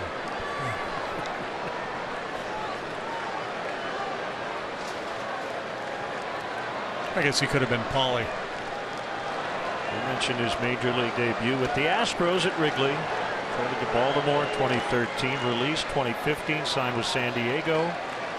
Became a free agent prior to this year, signed with Atlanta, then traded here on June 30th. Found back. Big jump in the standings to go from the Braves to the Dodgers. North's now 31 years of age. Still throws hard. We see 94 miles an hour. Appears to be in really good shape. There's a time there where he was carrying some extra weight.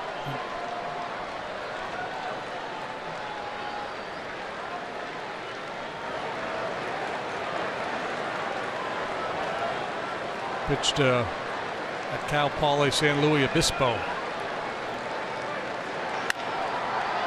That will get through. Montgomery will score. Bryant to third. It's 3-2.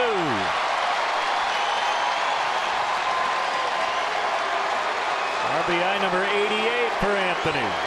Only hit of the inning.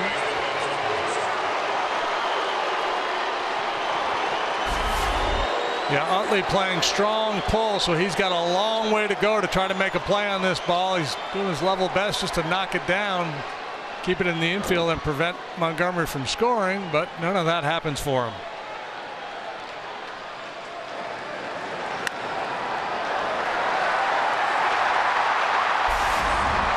And the aforementioned Rick Honeycutt out to the mound. The walks certainly a factor in this ball game on both sides.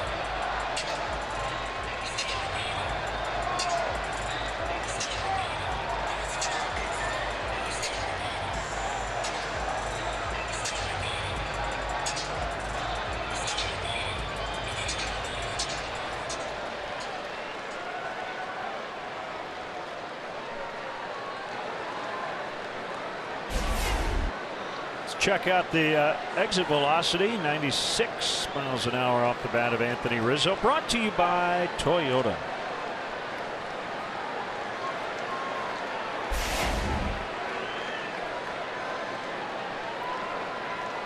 Tying run at third as Zobrist bounces I think one. that's just a little better than average. Kind of average, right? Exit velocity, isn't it? Mid-90s. Have to look that up.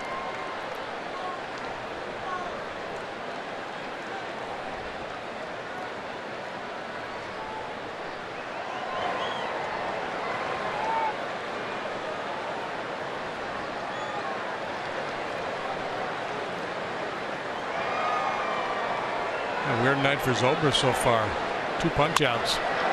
Toward right, diving stop. Utley from his back. He got him. Oh, what a play by Chase Utley. Remember that one. That would have tied the game. Again, it's all about positioning. It's a heck of a play, but the positioning the key.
and the Hooters, the original wing joint. Big play by Chase Utley. Yeah, and he was, positioned a strong pull again for Zobrist. This time it pays off for him. Doesn't quite have the range he once had, but beautiful play from the backside after tracking that ground ball down. So the Cubs held to just 1 run. Dodgers still lead. 1 strike on Adrian Gonzalez. He bounces to backhanding Zobrist. Lots of time, 1 out. So Gonzalez 0 for 3 against Montgomery tonight. That'll bring up Hernandez, who's walked twice and scored once.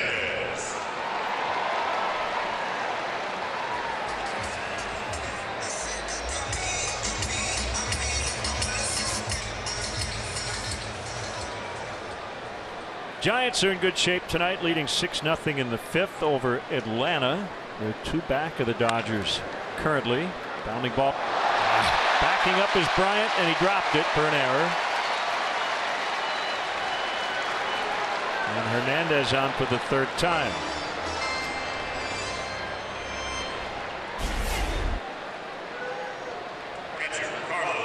Just caught in between, decides to retreat and try to get a friendly hop. Obviously could not handle it. It's one of those games where Joe likes to use the phrase, they can't all be oil paintings. A lot of walks. An error, should be 2 errors. One was not charged. Did not get an out on a bunt. But just down a run here and plenty of baseball to be played.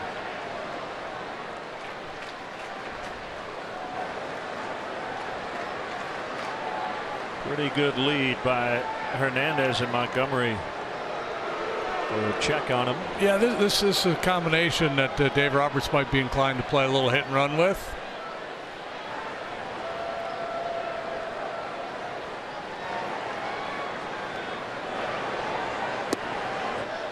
Curve is low and in. So Bob Guerin, the former big league manager, with his book of ideas, the bench coach, all the statistical information, breaking it down there for Roberts.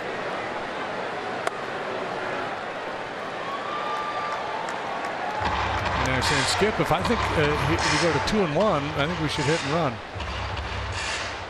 It's a 37% chance he's going to throw his changeup here on 2-0.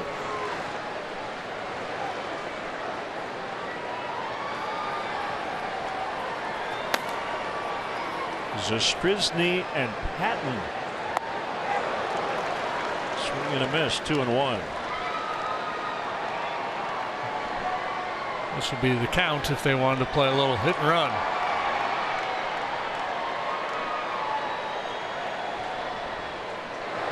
Chooch might not even know the signs. He just got here.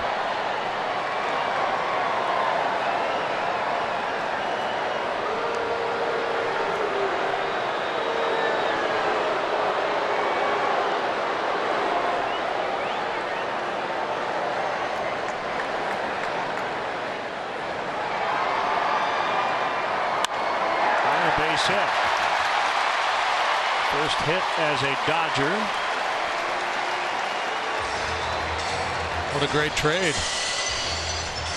Let's take a look at Bud Norris painting the corners, brought to you by Benjamin Moore. Paint like no other. We talked about his slider being his best weapon, and it's on full display in many of those swings and misses. That one elevated fastball, but the slider to both sides of the plate, a big weapon for Norris.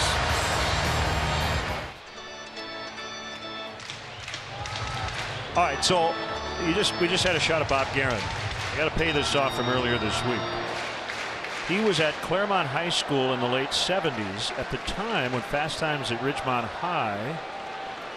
The book came out and the movie, inspired by Cameron Crowe, who went undercover at that high school while Bob Guerin was there. Oh, really? So he wasn't in the movie, but he lived it. He lived the life.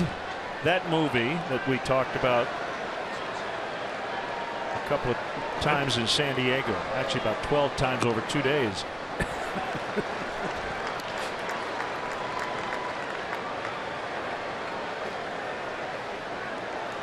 I didn't realize it was a book first. Yeah.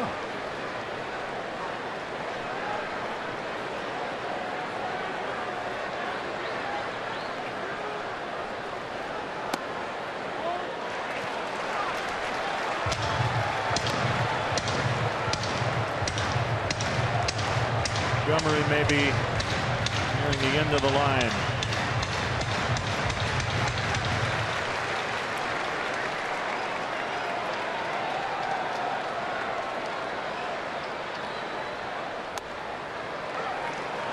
Three and one.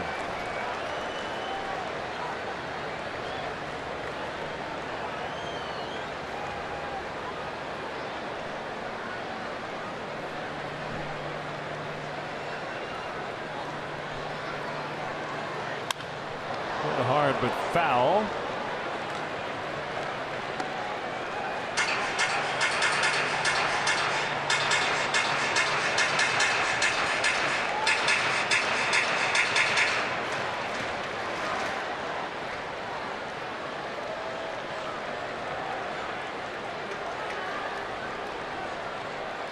He's been pitching with runners on all night. Swing and a miss. He comes back, however, to get Reddick. You hear the Bluebirds. Yeah, you heard it last time too. The third inning, Reddick struck out with the bases loaded to end the inning.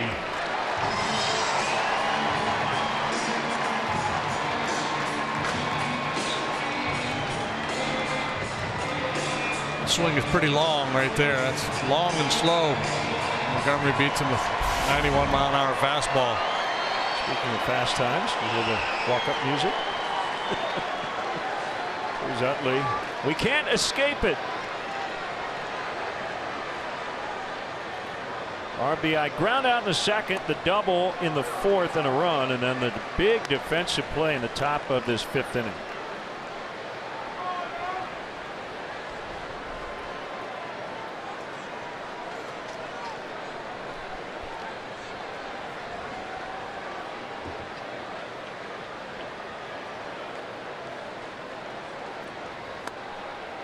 One and one. Dodgers were recently in Philadelphia to mark the return of Utley to Philadelphia for the first time after being traded away, and he had a big game, hit 2 home runs, one of them a grand slam. 2 curtain calls on the road.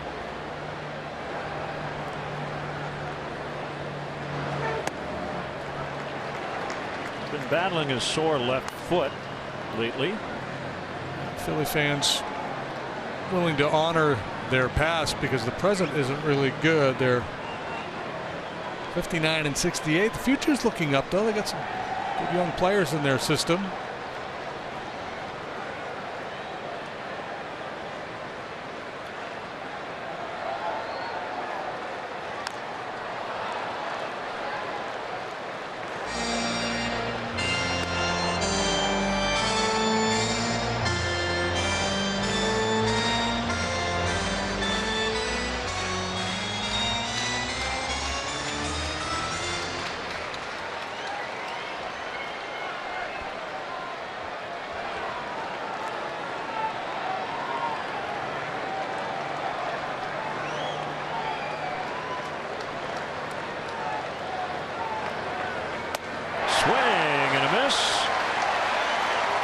Montgomery keeps the Cubs close. 3-2 Dodgers after 5.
side bank.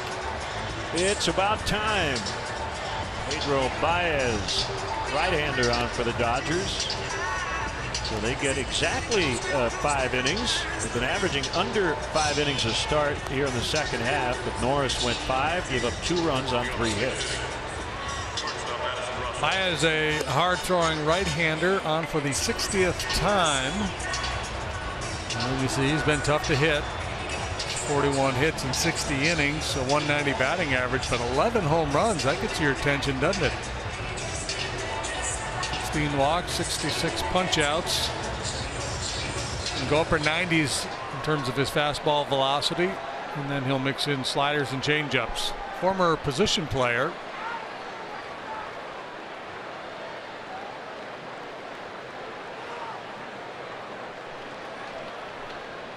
Work from the stretch, as the vast majority of relievers these days do. And a strike on 97 to Russell.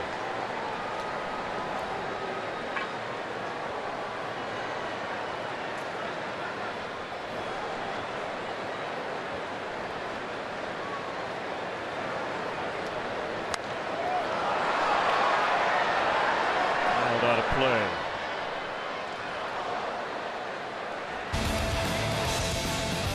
Time for a Dunkin' Donuts Fun Cam.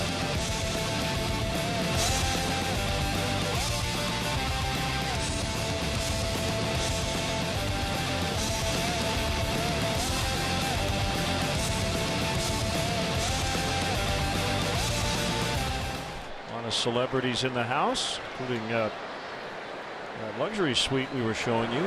Tom Ricketts hosting a few celebs. Chicago people, Cub fans. Joel Murray, saw Jeremy Piven. I know Jeff Garland is in the house, and Carl Edwards is here. He's in the bullpen.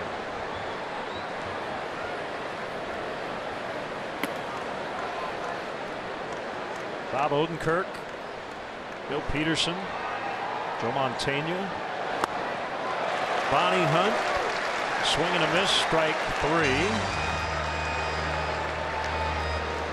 There's Jeff. Should send Jeff down to the bullpen. Keep the boys entertained for a while. Bob Newhart chatting with Bonnie Hunt, I think. Yeah.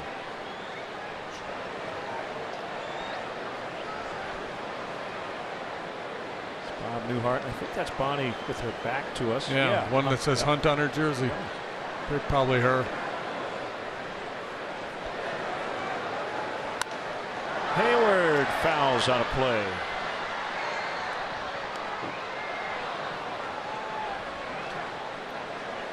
Better call Saul.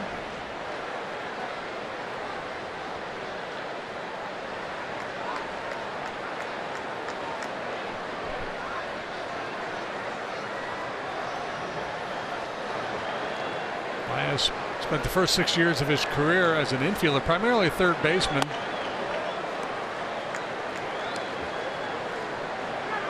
Didn't hit enough, always had that big arm, so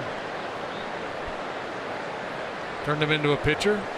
That was in 2013.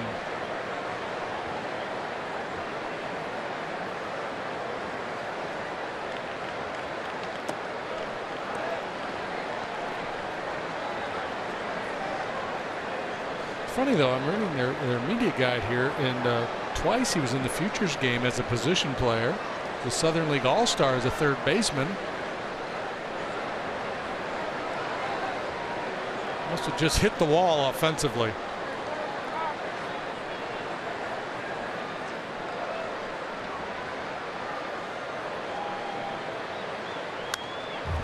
Onto the screen.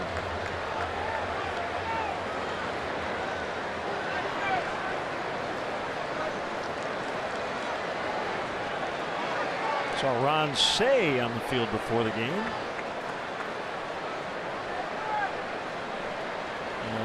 Don't see Tommy Lasorda in his normal seating area next to the Dodger dugout, but he was out here earlier as well.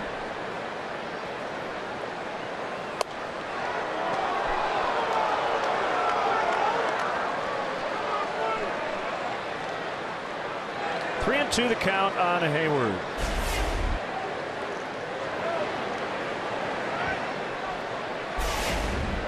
A skosh outside.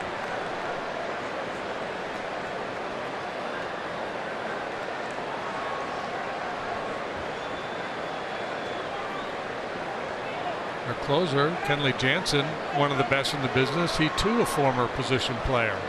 He was a catcher.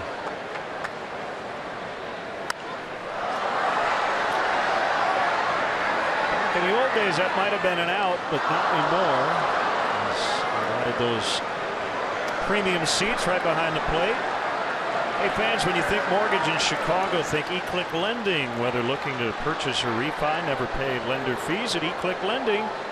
With rates currently hovering at all-time lows, now is the time. Head to eclicklending.com. Lock in your low rate today. eClick Lending. Point, click, save.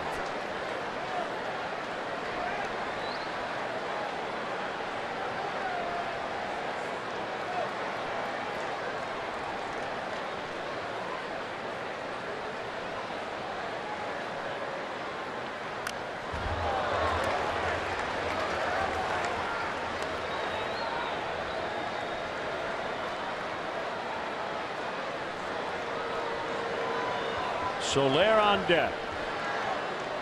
Baez staying with the fastball, 97, 98.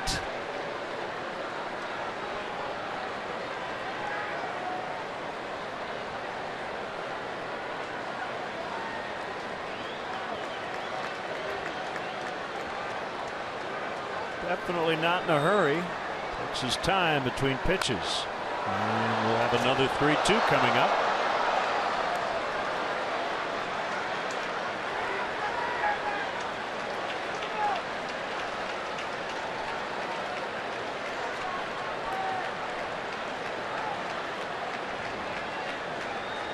Some high-scoring affairs tonight.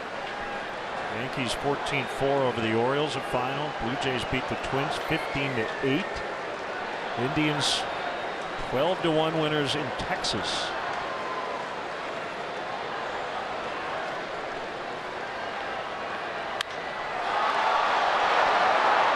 Hernandez into left center, and he's got it. Well, Baez, I mean, we're talking like 30 seconds between pitches with nobody on base. Yeah.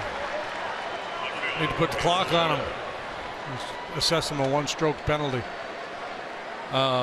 Speaking of Toronto, Deoner Navarro traded back to Toronto from the White Sox.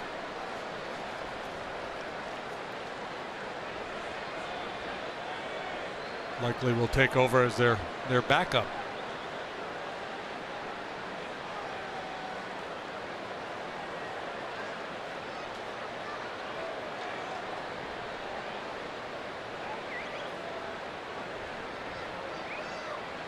Two down. Here's Soler and the pitch. To strike.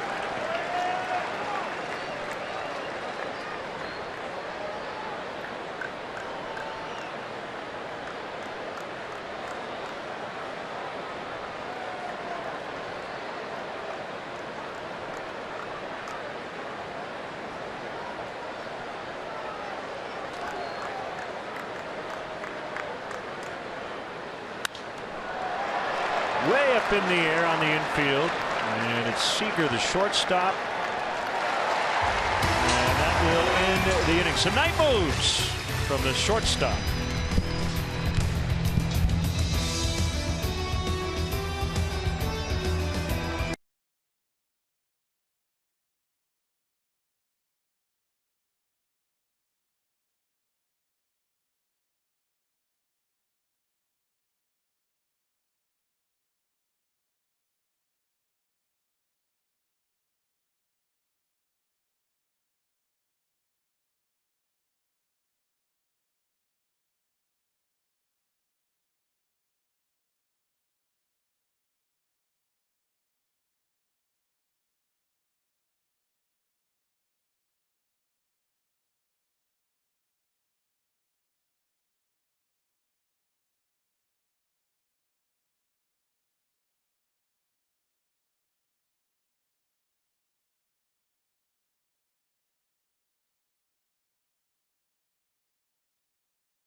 by Lakeside Bank. Lakeside Bank, it's about time.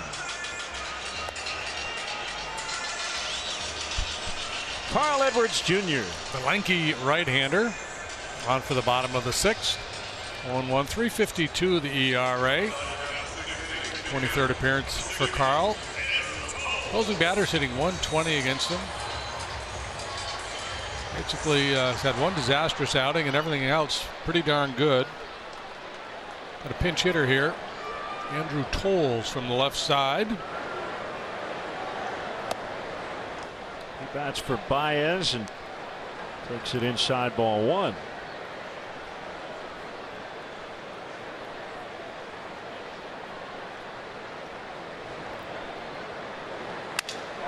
And he lines right to Rizzo for the out.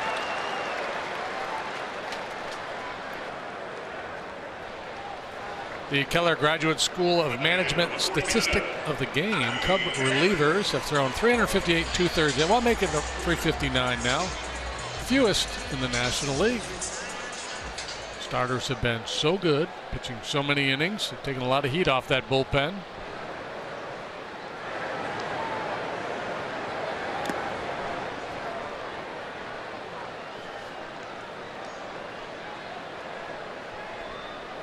Kendrick has singled, walked, and scored, and hit into a double play.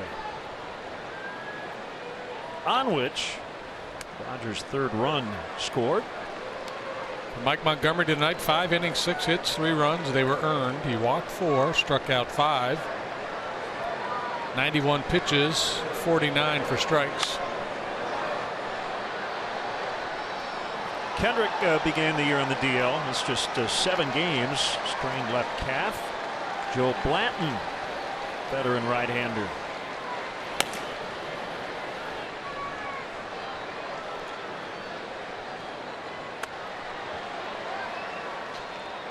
Two on the former Angel. It's Travis Wood. 2nd year as a Dodger. 11th year in the majors for Howie Kendrick. The pitch. Blown away. High average hitter, line drive hitter with some power.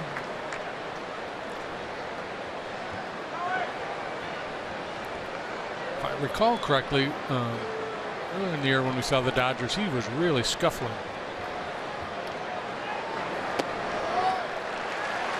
Draws the walk. 3rd time on. In Chicago, your first alert in severe weather starts with live Doppler 7 Max. It's the most powerful, most accurate radar you can watch. Watch live Doppler 7 Max on ABC 7 Eyewitness News and the ABC 7 Chicago News app today. Nailed it.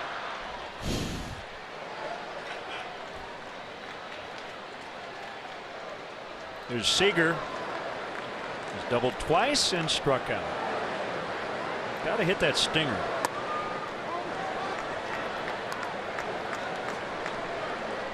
I continue. I'm a double denier on Seager tonight. Yeah, in my mind, I can't give him credit for that second double. It doesn't matter what I say. It's what the official score says, but just having a hard time accepting that. 1-1 on him. He has tied Glenn Wright for the most homers by a rookie shortstop in Dodger history. Wright at 22 back in 1930.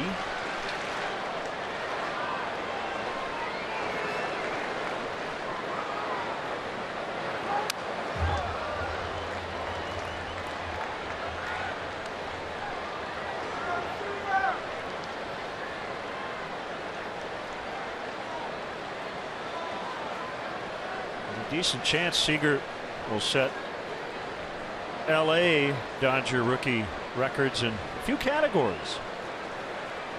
He's already set it in doubles. Swing and a miss. Strike 3. 2 gone, and it'll bring up Turner. Third baseman number 10, Justin Turner. Uncle Charlie pays a visit to Corey Seager. to Charlie, not particularly kind to Corey Seager. Mid-90s fastball with cutting action for Edwards and that good overhand curve.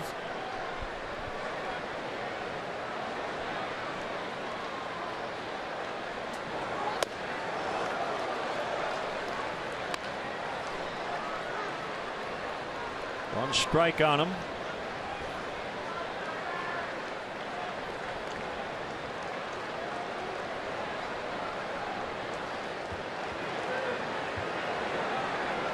Final series in California for the Cubs in the regular season. Very possible we could be back here at some point in October, either here in LA, San Francisco. Cubs began the season in Anaheim.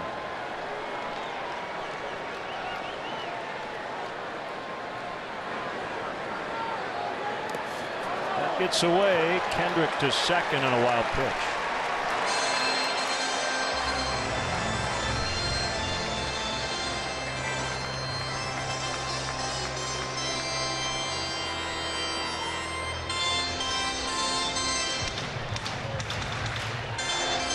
Pitching probables for tomorrow brought to you by Subaru. Jason Hamill looking for a comeback outing after a rough one at Colorado, and 20-year-old Julio Urias, a left-hander, will go for the Dodgers, who still have not announced who's going to start for them on Sunday against John Lester. 1-2 from Edwards is laced foul the other way. Nice grab by a fan with a glove in the front row.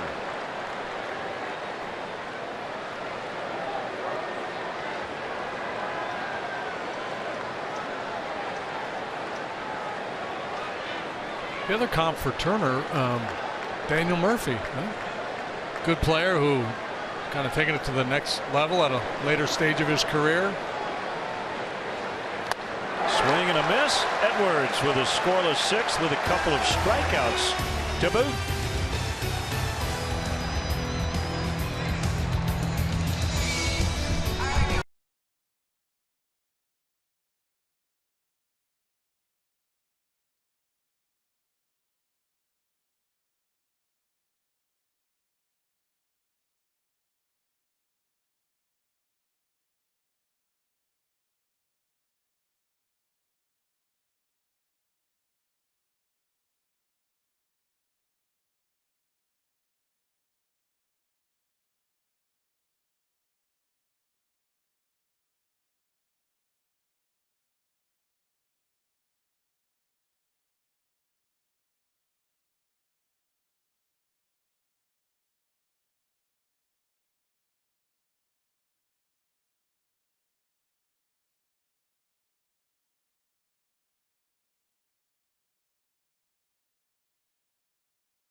Lakeside Bank.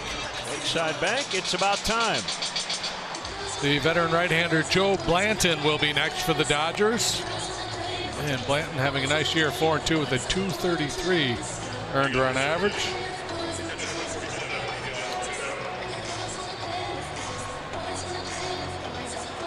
So the numbers on Blanton. He retired a couple of years ago for changing his mind last year. Yeah, it's an interesting story. 2-14 with a 6.04 ERA for the 2013 Angels. 2014 he pitched in the minor leagues just a couple of times. In AAA for the Royals, got promoted to the big club, effective there as well as with the Pirates. And he's been a big part of this Dodger bullpen.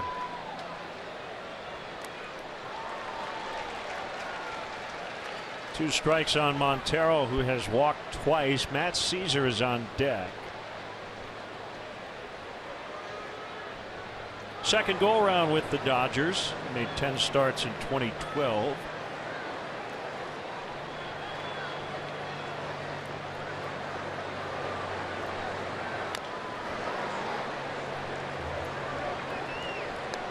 Cooled off a bit and into the low to mid 60s, but still a very comfortable night for Chavez Ravine. Justin Grimm is up. So Blanton, the former starter, works with a 4-pitch mix, and a lot of guys, when they make the transition from the rotation to the bullpen, will scuttle a couple of those pitches. Not so with Blanton, and that's why he's been so successful. The ability to command all of his pitches, really keeping hitters off balance. He's got a little more velocity working out of the pen than he did as a starter. Kind of just air it out for an inning or two. Let's take a look around for the State Farm neighborhood fans of the game. Where are they? Where are they? There's one. There's some.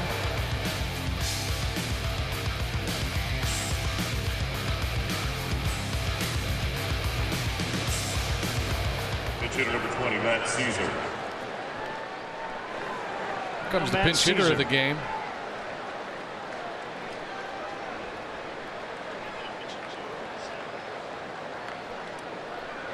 Rick Honeycutt trotting out of the Dodger dugout to deliver the scouting report on Caesar.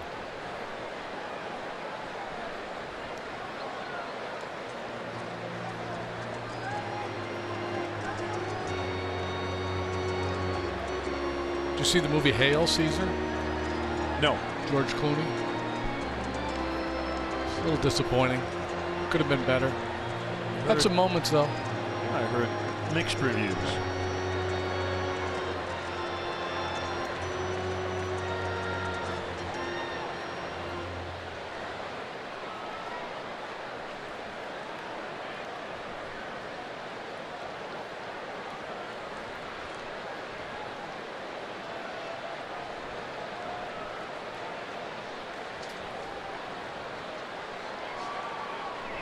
So righty to righty, Blanton to Caesar, and the first pitch is a strike.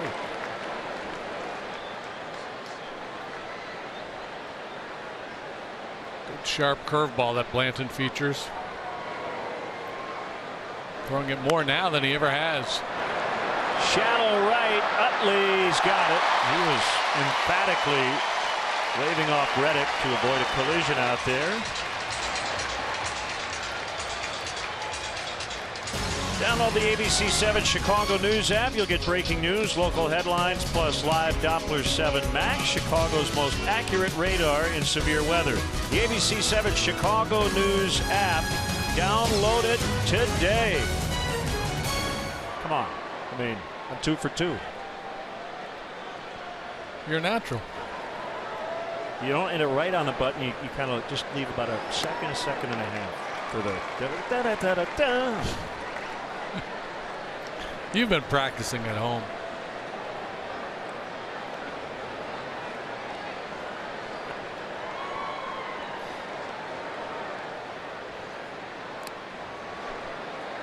And the really cool thing about doing these games is the band we have behind us playing that music. Right. We don't have that all the time.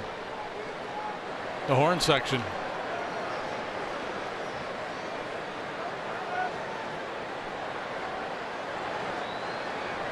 One to Fowler.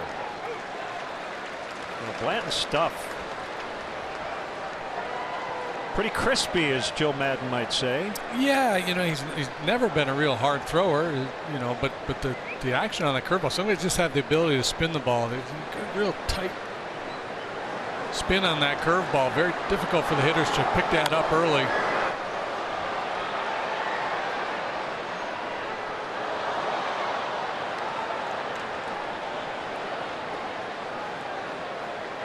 He only throws his fastball 30% of the time. Throws his slider more than anything.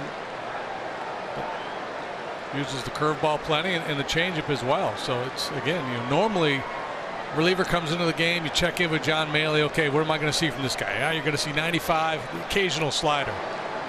Can't have that conversation with Blanton. Well, a pretty impressive inning from Blanton. 3-2 Dodgers.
By Lakeside Bank.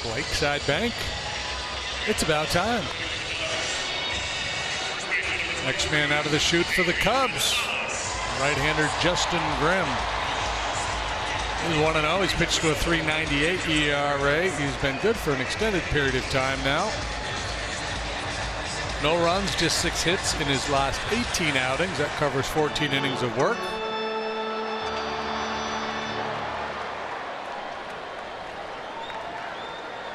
Montgomery, Edwards, and now Grimm. Pitch to Adrian Gonzalez, curveball. Misses for ball 1. Your thoughts on the starter tonight? Montgomery, 5 innings, 3 runs, 6 hits, 4 walks, so there was a lot of traffic. Yeah, it was one of those bend don't break kind of outings. He avoided the big inning. But I think he would tell you he was much sharper in his outing at Colorado. Again, Marquez, the home plate umpire, I thought was tight tonight, and that was a challenge for both pitchers. So Alfonso Marquez back there tonight. 2-0 on Gonzalez. Yeah, and I'm not saying Alfonso was brutal, and he missed a lot of pitches right down the heart of the plate. It was just a lot of those that he just called there, he wasn't calling earlier. A lot of those borderline pitches were not going the way of the pitcher.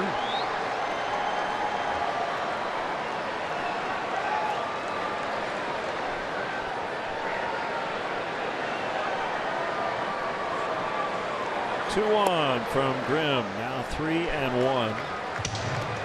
Gonzalez, a career 291 hitter, 305 home runs. Well decorated defensively with 4 Gold Gloves. Jock Peterson on deck for Hernandez. Deep drive, right center. Fowler back at the wall. It's gone. And number 306 in Gonzalez's career, and it's 4-2. That big part of this second half surge for the Dodgers has been the work of this man here, Adrian Gonzalez, on a nice roll, especially in the power department.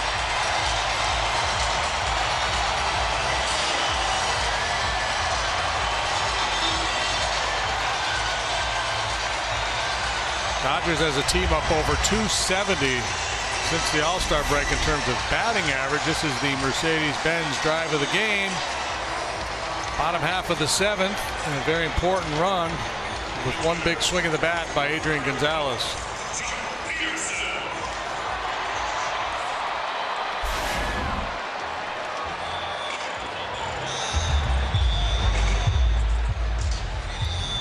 So Peterson will bat for Hernandez. Long scoreless streak for Grimm comes to an end.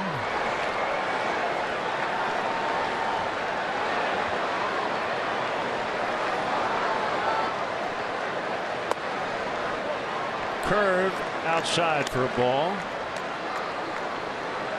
Peterson had a very nice rookie year last year. Has progressed even more so this year. Contact rate up significantly over last season. Last year had an all-star first half and then struggled after the break. Yeah, he just got tied up in knots. It was too much swing and miss in his game. He still strikes out a lot. But he's getting to fastballs this year that he did not get to last year, especially in that second half.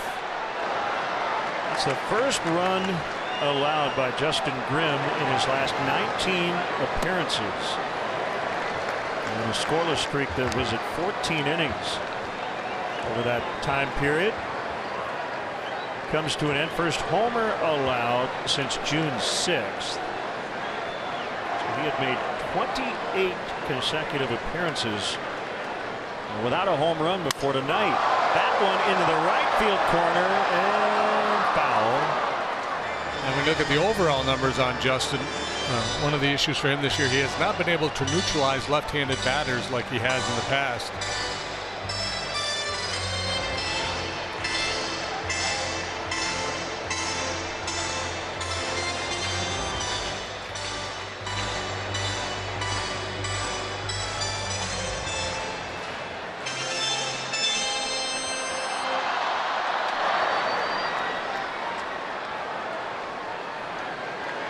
And Martinez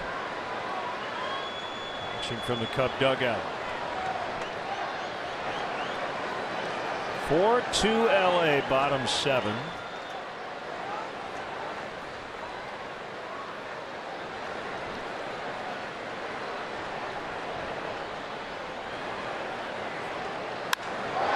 That one hit well. It'll hold up for Fowler.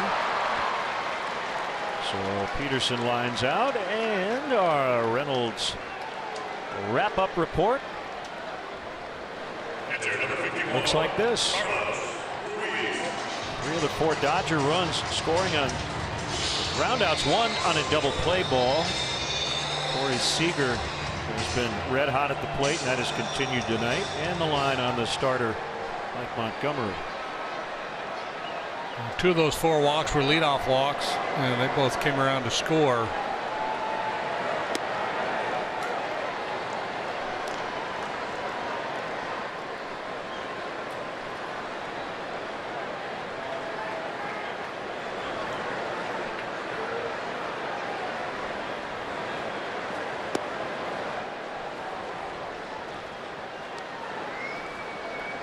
Ruiz in his Dodger debut.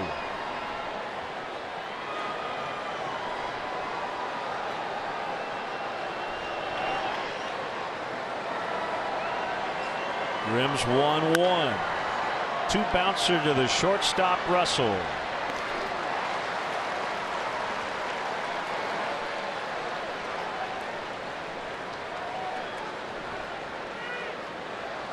Right fielder, number 11,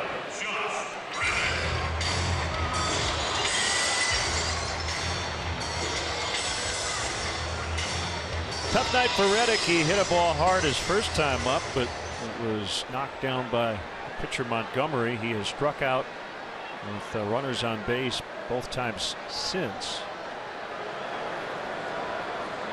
Yeah, I was just thinking he's probably, he would never admit this, glad that he's up there without anybody in scoring position for this plate appearance.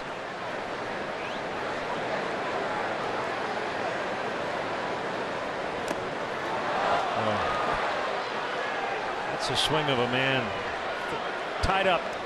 Yep. Hey, I was watching the game the other night on ESPN. And it was Boog. There's a knock.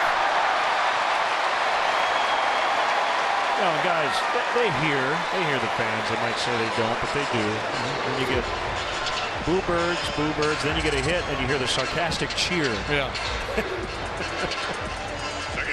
But Boog Shambi was working the game with Bobby Valentine and Eduardo Perez. Bobby Valentine brought up a very interesting point. He argues that the check swing should no longer ever be a strike. So if you were talking about if you were looking to get more offense in the game, that's one of the things. It has to be a full swing. Full swing, and all check swings are not swings.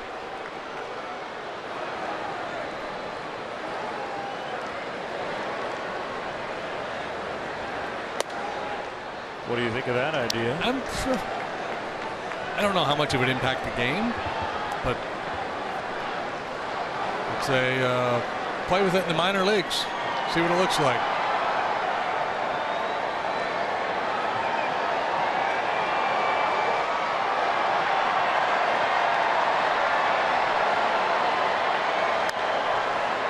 I'm all for using the minor leagues as lab rats.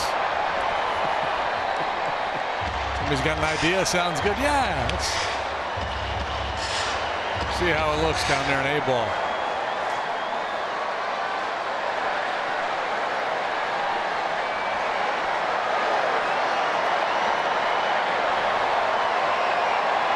They are doing the wave here at Dodger Stadium. As Utley lifts on strike 2. 1-2.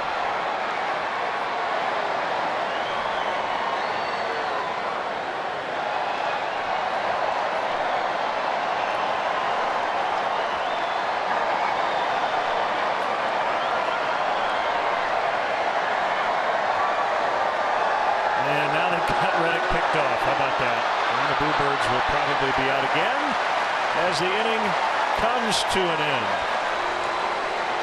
Leadoff homer by Gonzalez. It's now 4-2.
Chicago Cubs baseball on ABC 7.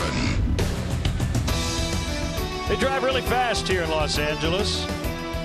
4-2 Dodgers. Clouds move quickly too. Joe Blanton to Chris Bryant as we start the 8th, and a first pitch strike.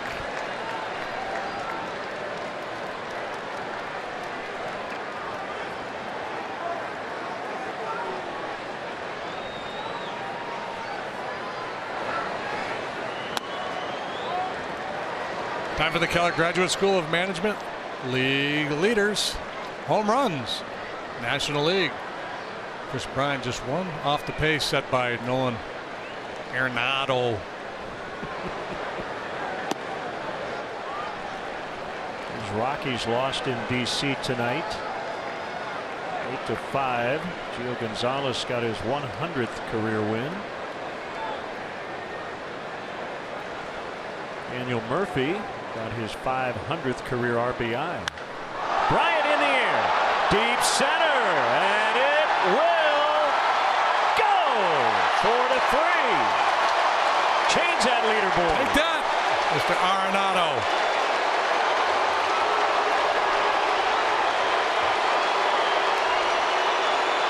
Number 34. That's a 4th one for Chris on this road trip. Let's see. Ooh. Mid-thigh. Long and deep into the night. A Toyota home run replay.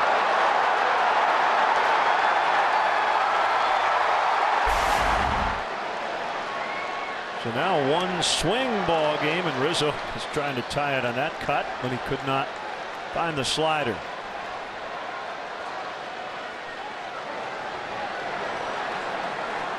'60th career home run.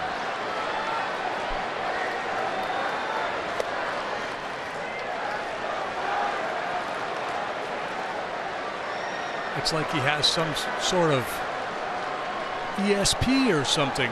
Throw up that home run leaderboard, and the next thing you know, the ball is flying out of the ballpark. Well, you've got a great race right now, don't you? Arenado and Bryant have been jockeying for position here since they met up in Denver a week ago.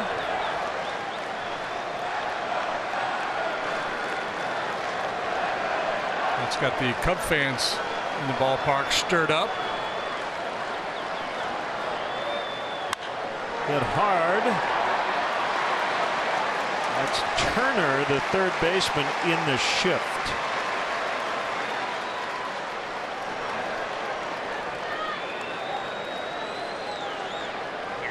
.108 miles an hour off the bat of Chris Bryant on that home run. Jock Peterson, who hit for Hernandez, stays in and plays center.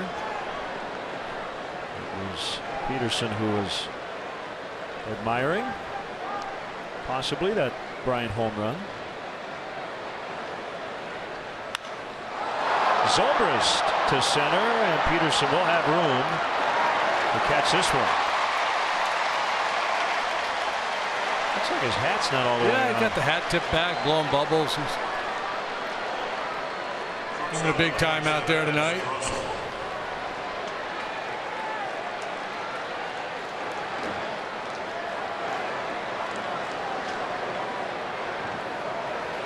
Kenley Jansen and Adam Liberator up to the Dodger bullpen. Russell with 2 outs. Now, would that be a swing under the new check swing rule? I think that was a full swing. Okay. What about a bunt? I don't think that would apply. Okay. So if you bunt at it, it's a strike. Mm-hmm.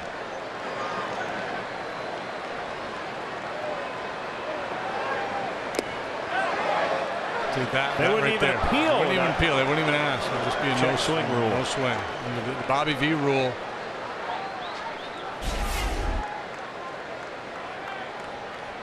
Now, we would never have to look at that again. That was a lot closer than I thought. Yeah.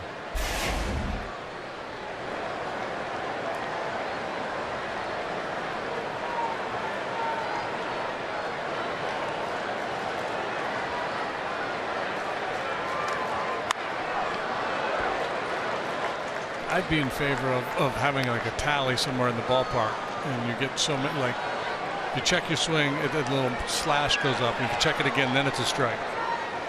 Regardless of how far it went, even if you had two where you barely got started, maybe like 2 semi-checks is a strike. So like a let in tennis, yeah, you have multiple, like the second one in an at bat would be the strike. Be a strike. Okay.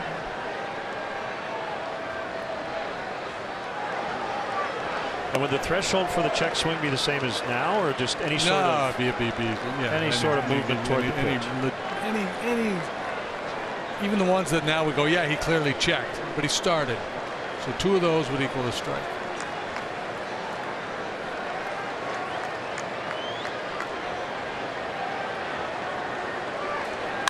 High drive to center. Peterson will blow a bubble, probably, as he makes the catch. Bryant homers, and the Cubs are back within 1.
Look at the Toyota home run cam. There's Bryant with number 34 off Joe Blanton, a towering drive, pretty much straightaway center field here at Dodger Stadium. Cubs within 1. There he is now. Grimm continues. Utley ground ball. Little bobble by Rizzo, but he'll barehand it and get the ball to Grimm in time to get Utley. Little bobble's nothing for a guy who climbs on walls to make plays. Here is Rob Segedin, who's had quite a week. It is second. He had actually his first 2 major league home runs this week. His second one was off Madison Bumgarner in the second inning on Tuesday night. After a double switch in the 8th inning, he left the game and he left the ballpark to head to the hospital for the birth of he and his wife Robin's first child, Robinson Marley Segedin. Spent Wednesday on the paternity list and was activated on Thursday. So Rob and Robin now have Robinson, fitting for a Dodger. Swing and a miss on a curve in the dirt. Montero will get it to Rizzo for the out. Grimm's first strikeout. Now walking up Howie Kendrick.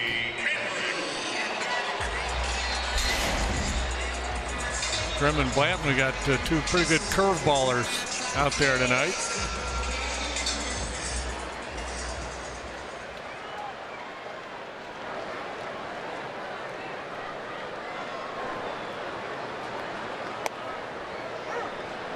Fastball strike to Kendrick. Looking ahead to the ninth. Hayward, Soler, and Montero against the cutter specialist Kenley Jansen.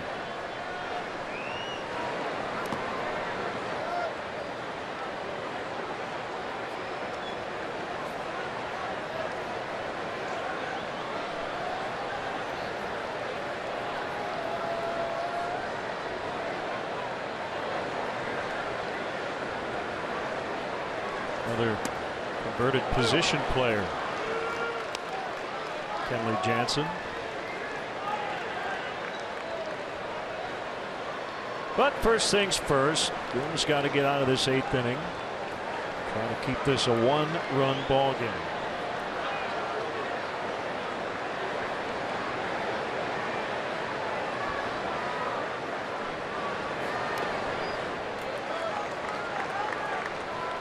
Big crowd tonight, 48,609.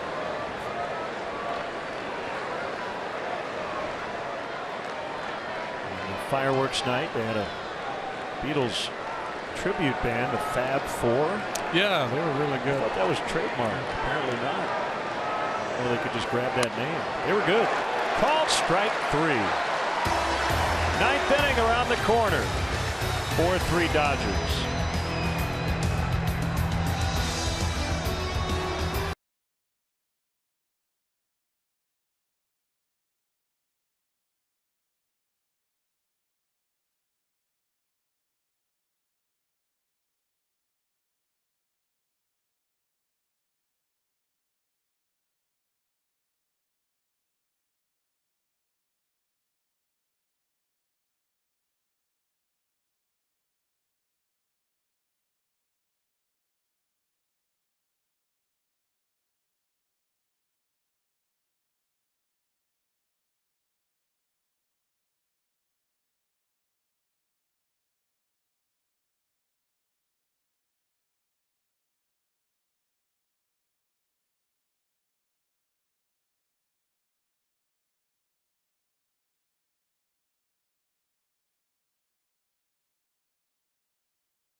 The all-new 2016 Mazda CX-9. Mazda driving matters.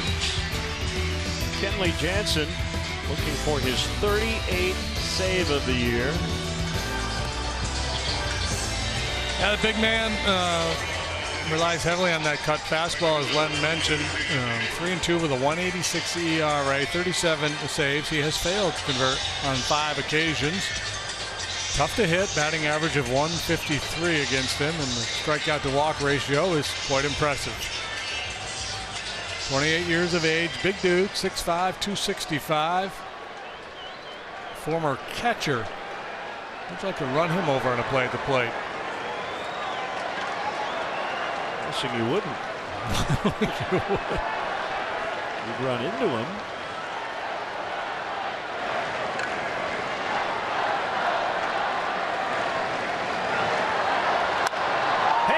Starts the ninth with an extra base hit. Tying run is at second with nobody out.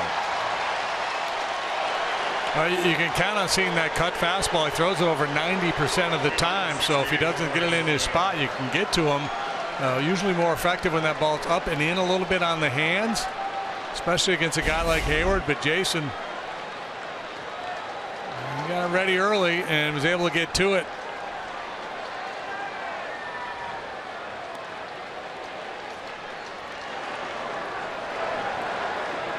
A very promising start to the ninth.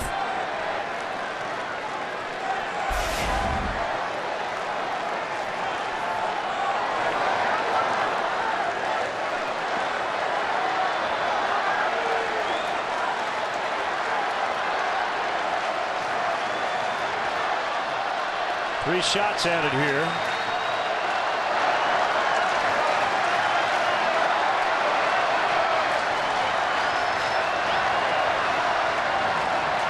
On the pitch.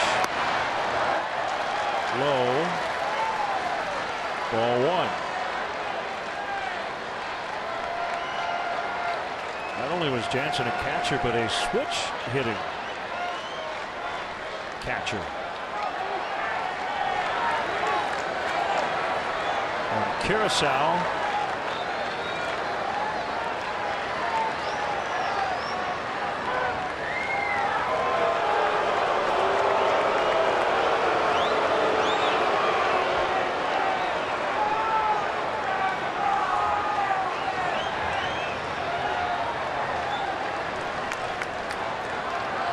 Has blown 5 save opportunities, 42 tries.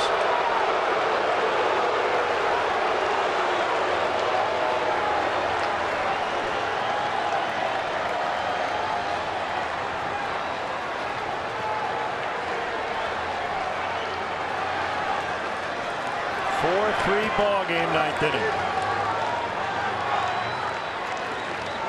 And the pitch. 2-0.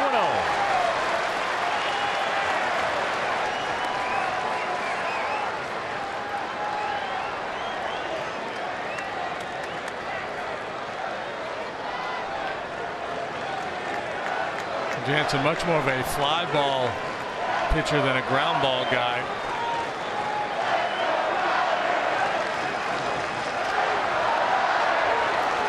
The Giants are hoping the Cubs can come back here late. Giants with a 7-0 lead at home over the Braves as they go to the ninth. They're trying to get within 1 in the West. 2-1.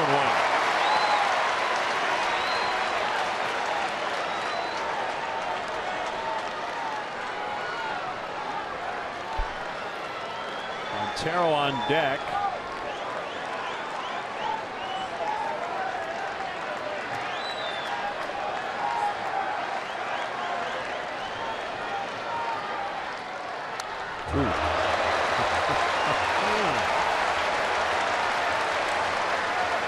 Good pass at that ball. There was a time that would have been called a balk. He never stopped.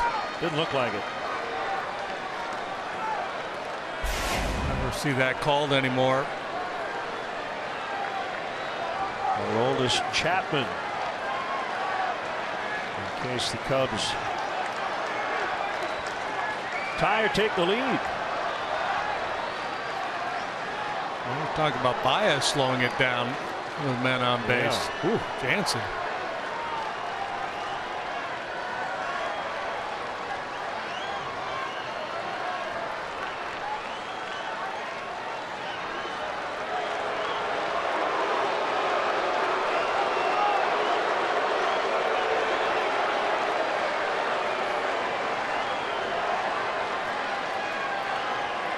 It's funny when a guy's taking this much time and he looks in and the catcher gives him the wrist and it calm down and thinking, well, that's the problem. Yeah. You should be giving him the let's go, let's go. Upside, yeah. Now these guys working together for the first time. Ruiz making his Dodger debut, but as you said, for the most part, cutter. Yeah.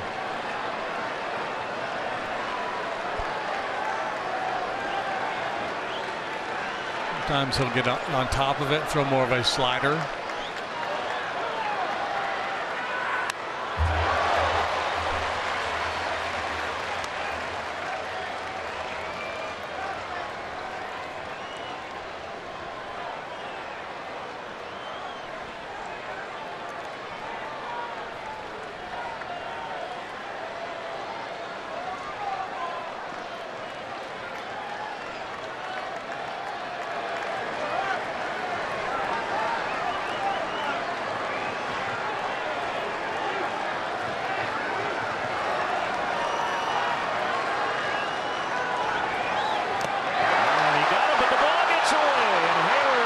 his way to third.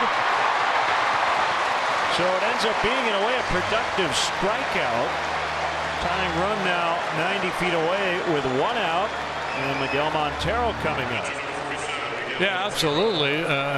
Prior to Soler's at bat, if you said, here's the trade-off, would you take it? 1 out, man on third, you'd say absolutely. So this time he does go to the slider and just buries that pitch down in the dirt. He gets the desired effect with the swing and miss, the desired result. But Ruiz can't contain it, and Hayward gets to third.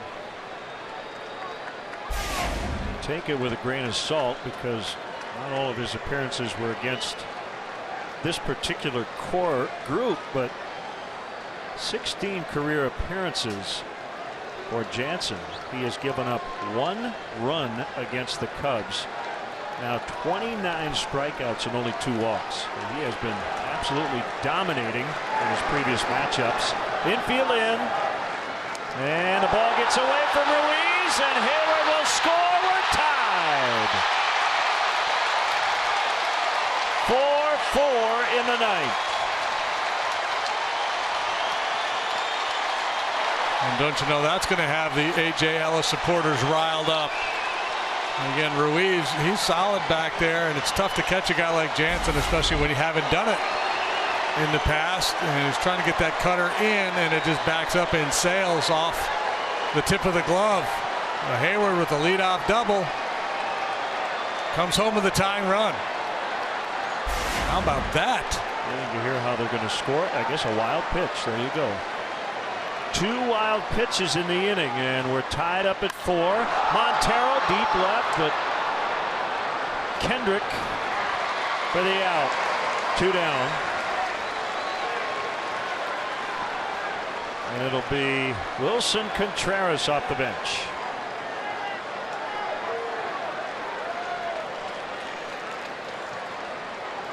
I assume it'll be Chapman. He's the only guy up in the bullpen.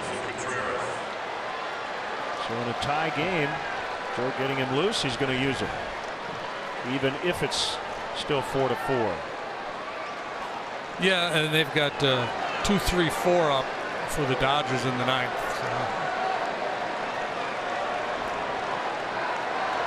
So I'd like to see Chapman deal with the middle of their order and then adjust from there.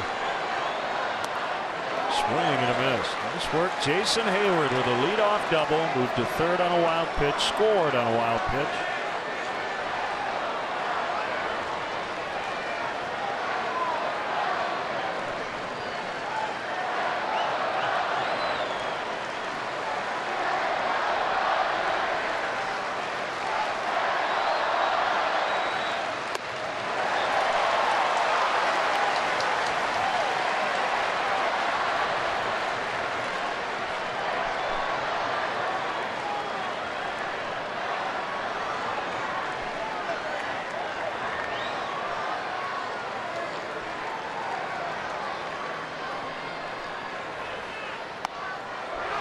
Strike 3 to end the inning. Cubs have tied it with the leadoff double from Hayward, and back-to-back wild pitches. 4-4.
Brought to you by Lakeside Bank. Lakeside Bank, it's about time. Travis Wood got loose apparently before Aroldis Chapman did, and I think Woody came out of the dugout, which would lead me to believe that he might have been used as a pinch runner if Montero had reached. Well, yeah, I looked down in the dugout and I thought I saw him stretching his hamstrings. I didn't know he was ready to pitch. But obviously he is, because he's the pitcher for the 63rd time, as a matter of fact. He's been a real workhorse. But, 3 days off since his last outing, so he should be good to go here tonight. Contreras stays in and catches. So Montero is out. Soler is out. As Zobrist plays left and Baez is now in at second. Travis has allowed runs in 4 of his last 7 appearances, so he's had a little bit of a bump in the road here lately. One scoreless in San Diego the other night. This is his 3rd appearance on the road trip.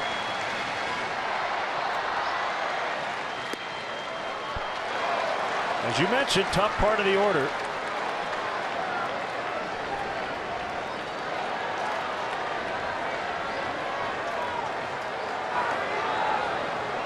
And the 1-0 on Seager's outside.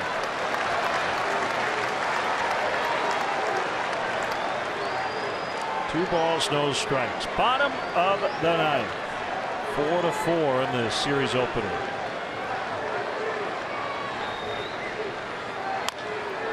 Tag foul.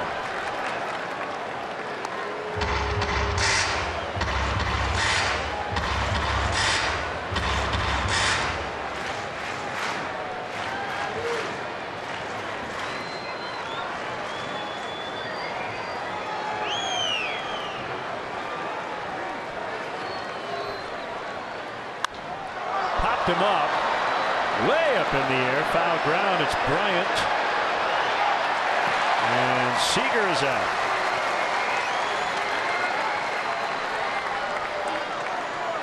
Third baseman, number 10, Justin Turner.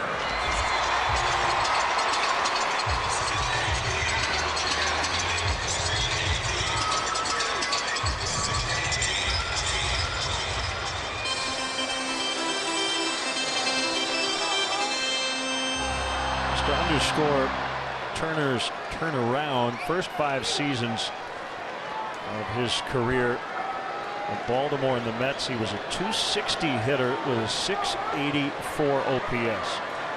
3 seasons with the Dodgers, .299 with an .868 OPS.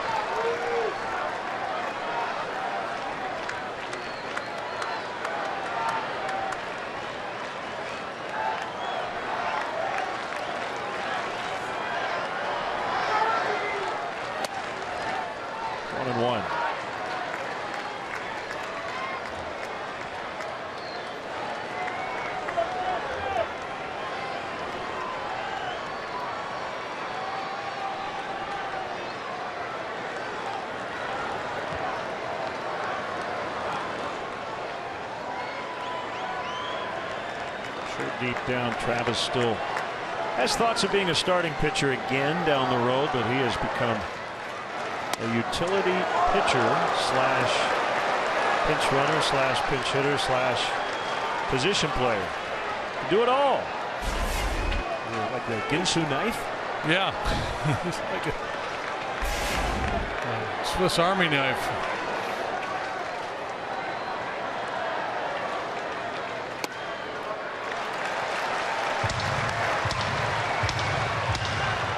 Turner hit 16 home runs last year, by far the most he'd ever hit in a season, and sailed beyond that already this year. He's got 24 long balls.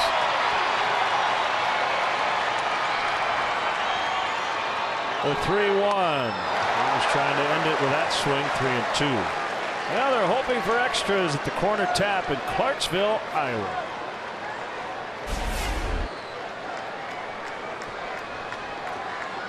Challenged him. Yeah, he's trying to go down and away. You see where the target is set. Didn't really hit his spot.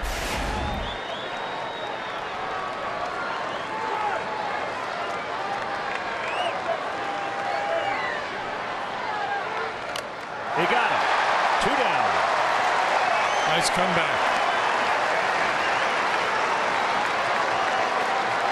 Turner 0 for 5 tonight. Has not hit the ball out of the infield. 3 groundouts and a couple of punch-outs. Won't be able to say that Wood didn't challenge him either. 3-1, 3-2, pretty aggressive with the fastball.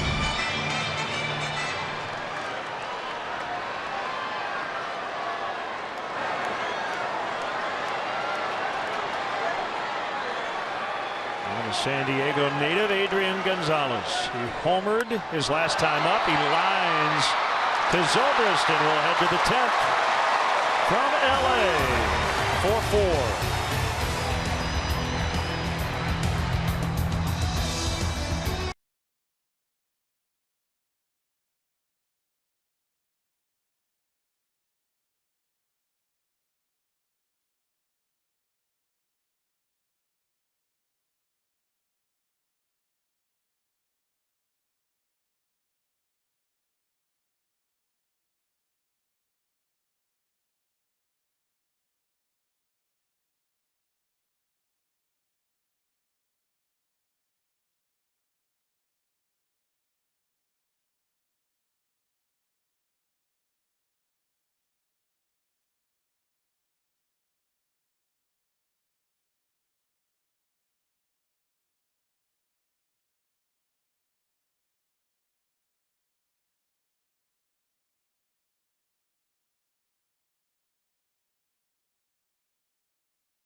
Innings. And left-hander Adam Liberatore is on for the Dodgers. Norris, Baez, Blanton, Jansen, and now Liberatore. Well, as you scan the numbers on Liberatore, you'll notice down there near the bottom in the home runs column, he's not allowed a single one this year. 36 1/3 innings of work. Batting average against just 171. Has walked 14 in 36 innings. Not giving up a whole lot of damage, is he? Fastball, slider, changeup. Look out, a base hit. Fowler greets him with a comebacker right back through the box. Charlie browned him. Liberatore just came off the DL a week ago. Almost went right back on it.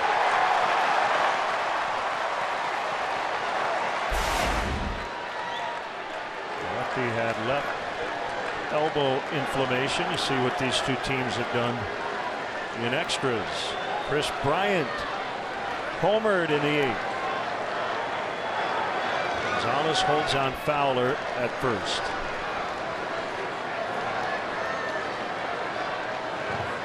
Here's a pitch. In the dirt, ball 1.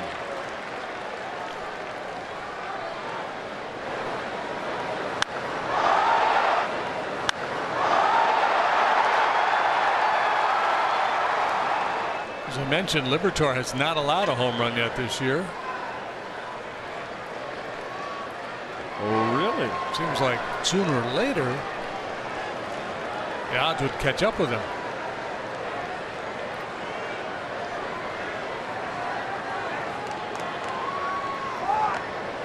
You know, and you see that and you think, well, this guy must just have a nasty sinker, like a Zach Britton type guy, but he's not an extreme ground ball pitcher.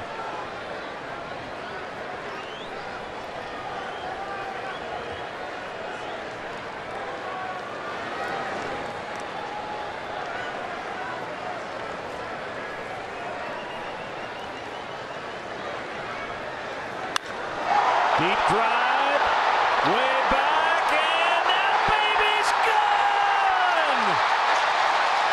He's done it again!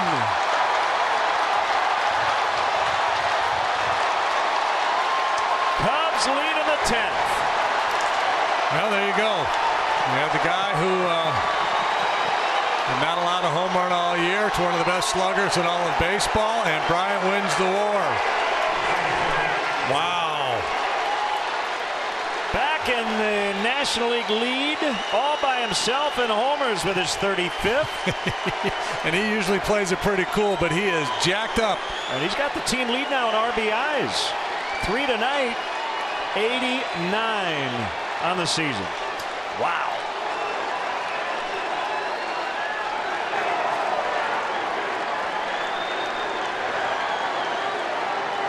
Still nobody out. Rizzo takes low and outside.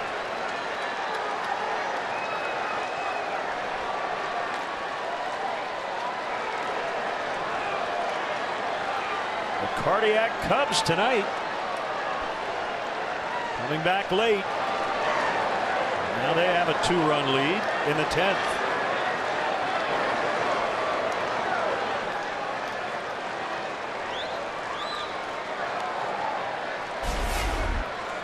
Here's your Toyota home run replay. Looked like a little changeup, maybe trying to turn something over.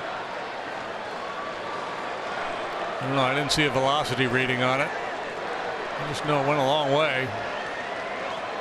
Using the big part of the yard twice tonight.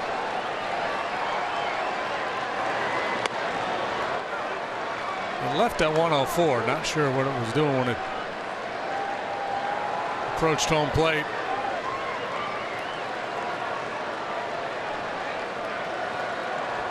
So Adam Liberatore has given up 1 home run this season. You would think. 3-1.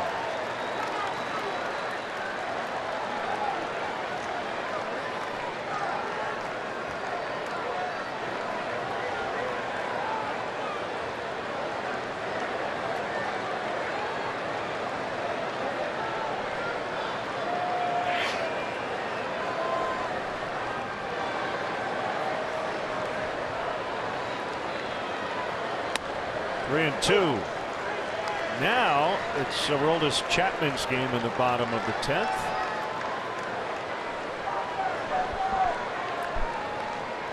That's called being locked in, folks. Yep.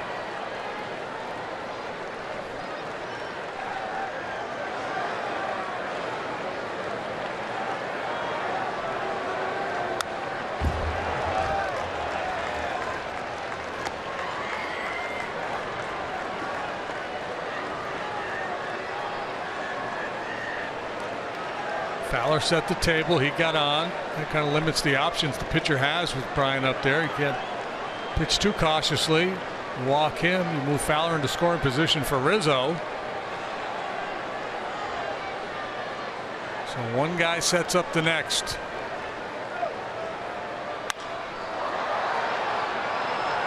Kendrick in the left to get Rizzo.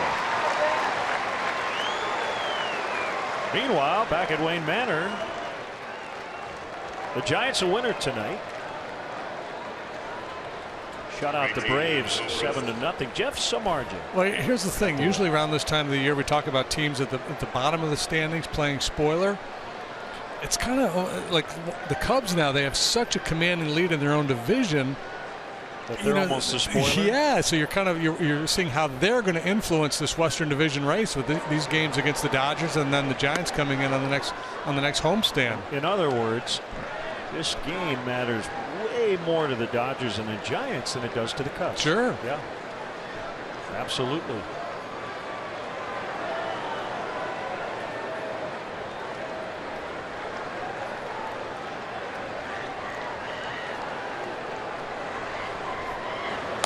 course, the Cub fans that are back in Chicago at 12:30 at night are staying up to watch this. Are like, wait a minute now. We're not turning the TV off till this thing is over.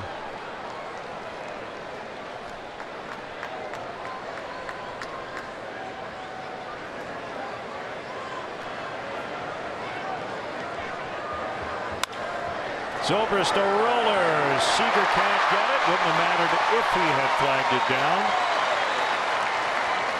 And that's Ben's first hit of the night.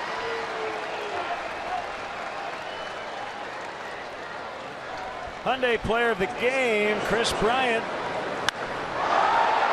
His MVP credentials have been enhanced quite a bit over the last week and a half or so, starting with that 5 for 5 before this road trip.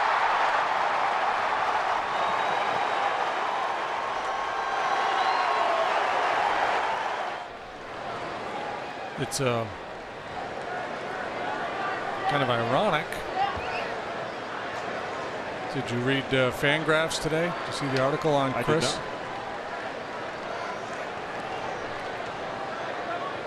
And I don't know the math, but I'll look it up. But the gist of the article was, if you're trying to make a case against Chris for MVP, and this guy was, the story went on to say what a great player and the great year he's having, but he said if you wanted to make a case against him, it would be the quote-unquote clutch situations. Oh, okay, right. It's so right on cue. Yeah, tonight, boom, boom. Home run 8th, home run 10th. Jeff Sullivan wrote it. The one problem with Chris Bryant's MVP case, he points out that he may be, or probably, is the best all-around player in the National League. But they've got one of their charts on, clutch hitters. According to the formulations that I don't know, I can't quite wrap my brain around, and he's not performed well in those situations.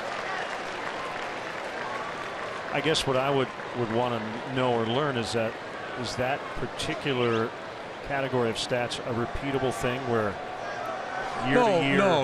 I don't think any of the statisticians, sabermeticians would say that argue that right. Being clutch or choking or however you want to define it, one way or the other, is a repeatable skill set. But it's if you're trying to build a case against him, just right. For the sake of the article. Sure. On that kind of stuff, it feels like you are or you aren't until you are or you aren't. In other words, you say, well, Chris Bryant hasn't come up with he just did. Barry Bonds did not hit well in the postseason until he did. For me, it's more if you're generating offense and your team's winning a lot of games and you're a big reason why. I think that's the gist of this story. I think there's probably a guy poking around looking at all the numbers and going, oh, this is interesting. And I'm not sure how they define clutch. Who else is on this list? Michael Saunders is the least clutchy. Chris, Nelson Cruz, Randall Grichuk, which surprises me because it seems like he's Miguel Cabrera's on there. I mean, wow. Okay. Cal, 1 and 2. And Addison Russell has. Yes. He might be the clutchiest guy in the league this year.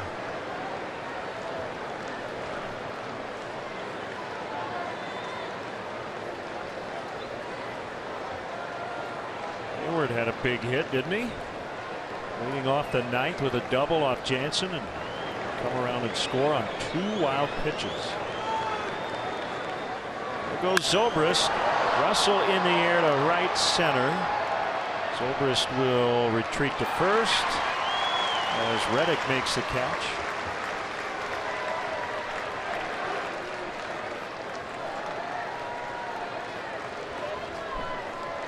Number 22, Jason Hayward.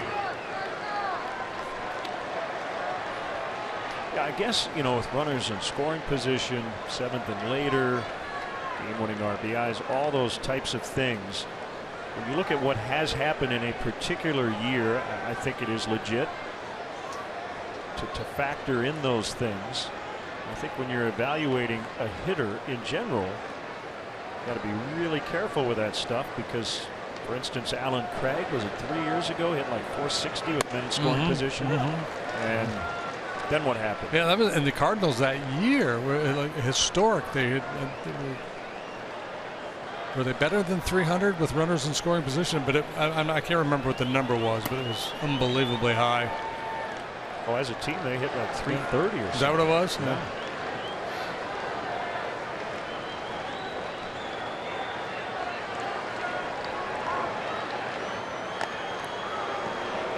Could have been Baukish.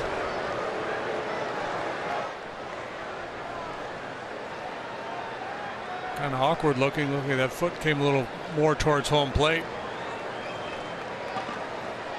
Well, you're on Bach alert tonight. I know, and I'm an anti-Bach guy.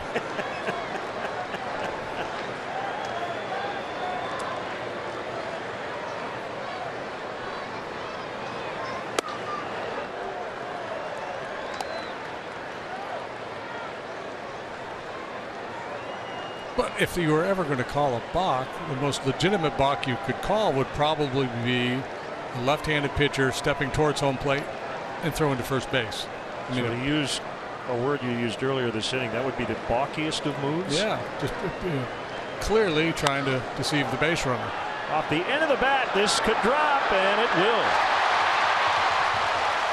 Perfectly placed out in left for Hayward.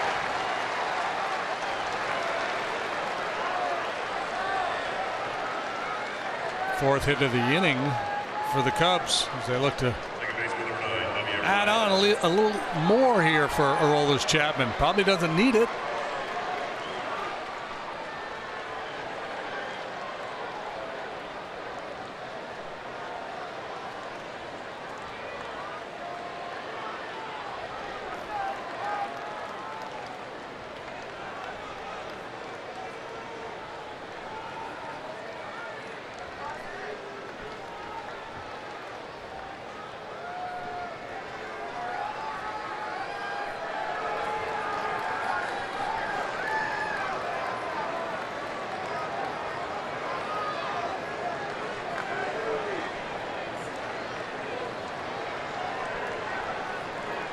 Baez with his first plate appearance.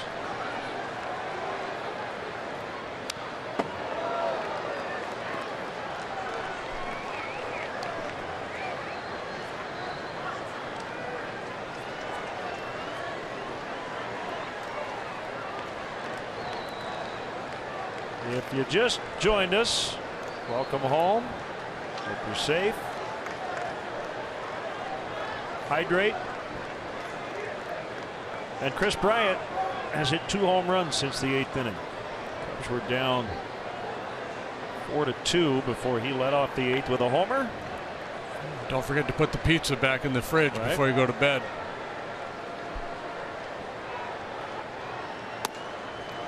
Strike called. Well, and it's 0-2. Fireworks night here at the ballpark. Bryant has supplied some, and after the ball game, at some point, they're going to shoot off some fireworks. If I were Chris, I would hang out until they do that, and then I'd go out on the field and walk around and wave my hand like they were doing it for me.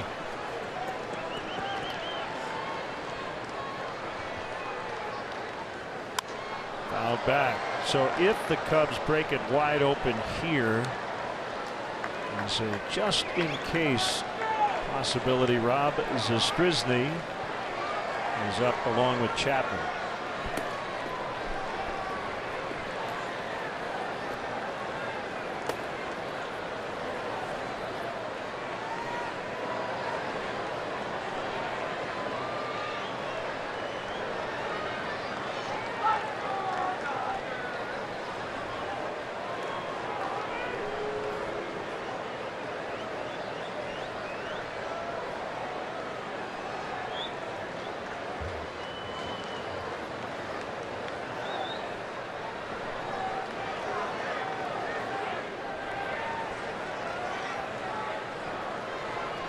Two tomahawk foul to right.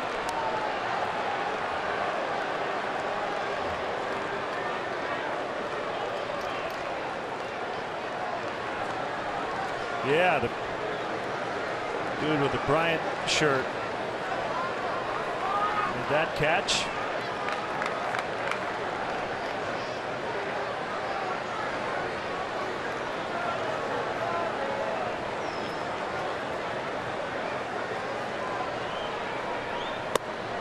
And he struck him out, but the damage has been done. 6-4 in the 10th.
On ABC7 is being brought to you by Southwest.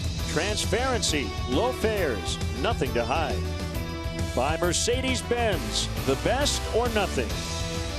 By State Farm. Talk to an agent today at 800-STATE FARM. By your Chicago and Northwest Indiana Hyundai dealers. Visit buyhyundai.com. And by the Bob LaCourcio Auto Group. You're going to like buying a car this way. Welcome back to Dodger Stadium. Chris Bryant with 2 home runs late. Cubs lead 6-4 in the 10th inning. Aroldis Chapman with a save tonight. They'd make it 5 consecutive 30-save campaigns. He's picked up 9 saves with the Cubs for the season. 29 out of 32 in the save department. A 184 earned run average. Picked up saves in the final 2 games of the series against the Padres. On Tuesday, a little wobbly, had a couple of walks before finally slamming the door. Wednesday, gave up a leadoff single and then struck out the side. Charlie Culberson. The bat for Jock Peterson.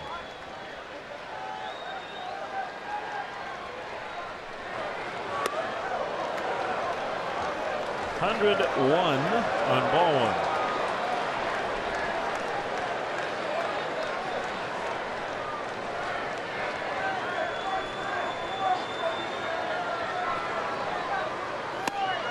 Two and 0.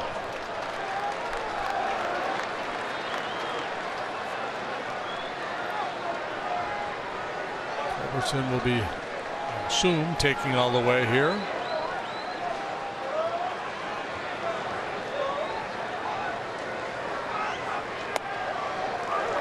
That's a strike.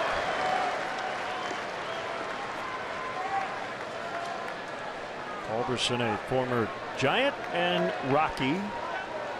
So 3rd National League West team. And a pitch. 3-1.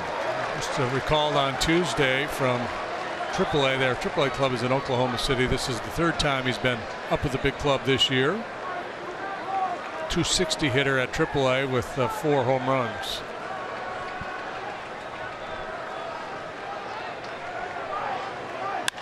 And a ground ball into right. plate.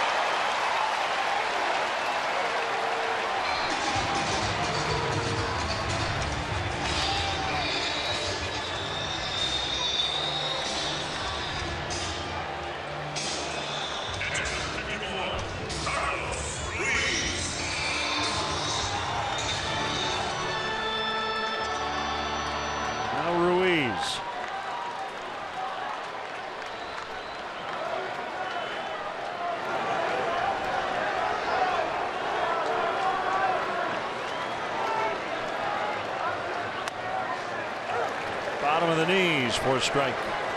Early game tomorrow, just after 1 o'clock LA time. Jason Hamill and Julio Urias.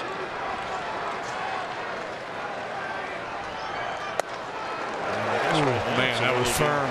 Yeah, back home. 103 on that pitch.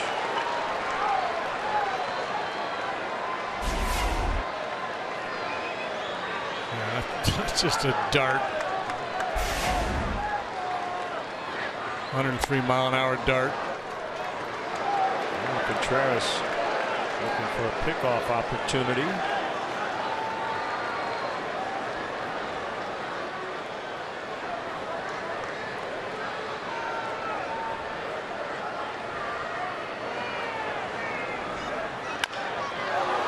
Hit very hard. Bryant will get the out at first.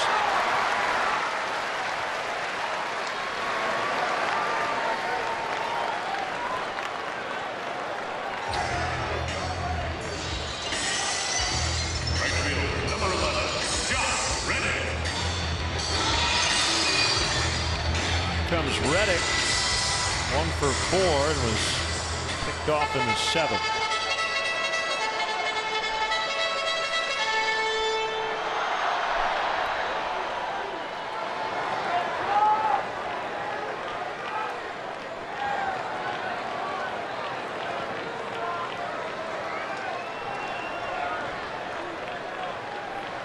So the deal they made with the A's, they got Reddick and Rich Hill. Both guys have spent time on the DL this year. I think that's a prerequisite to become a Dodger in 2016.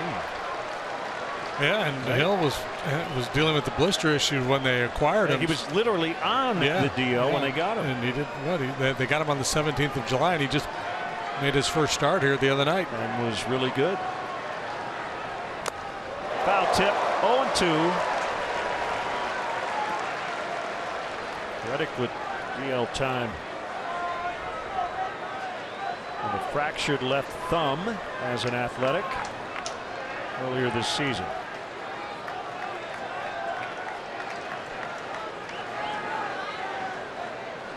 Chapman ready. The 0-2. We'll try it again.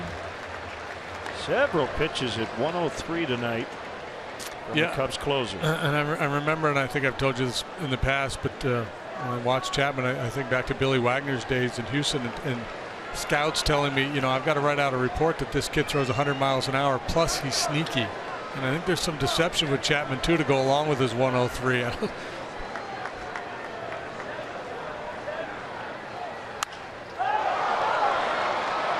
Good job by Reddick on that high fastball just to make contact. And we saw it with Culberson, even in a hitter's count. I think the approach, the smart approach against Chapman is, you know, always just try to be short and quick to the ball. Don't load up, try to hit it a mile. Very few guys have that kind of bat speed.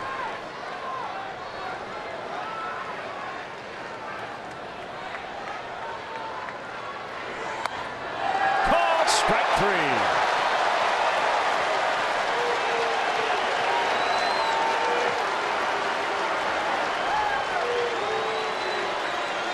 Two down. This is an impossible pitch for a left-handed hitter. That is 103. Perfectly placed on the outside corner at the knees. Ty Cobb's not going to hit that pitch.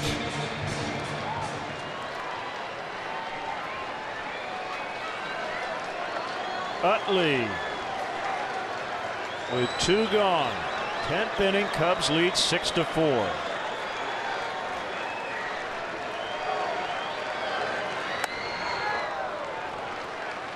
Yasmani Grandal is now on deck.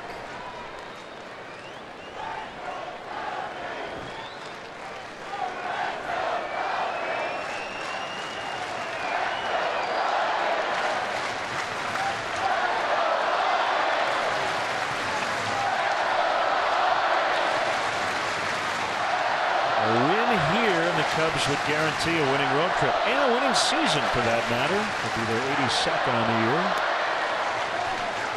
year. 2-0.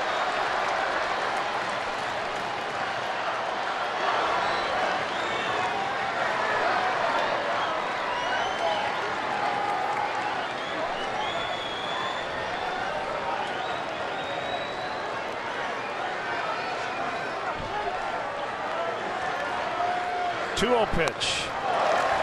2-1.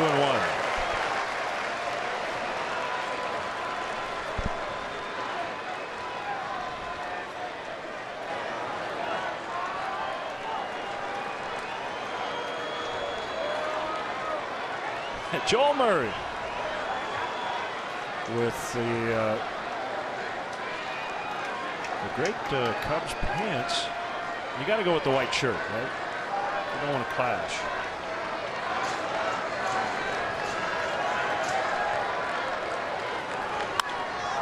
Out of the way. Cubs a strike away now.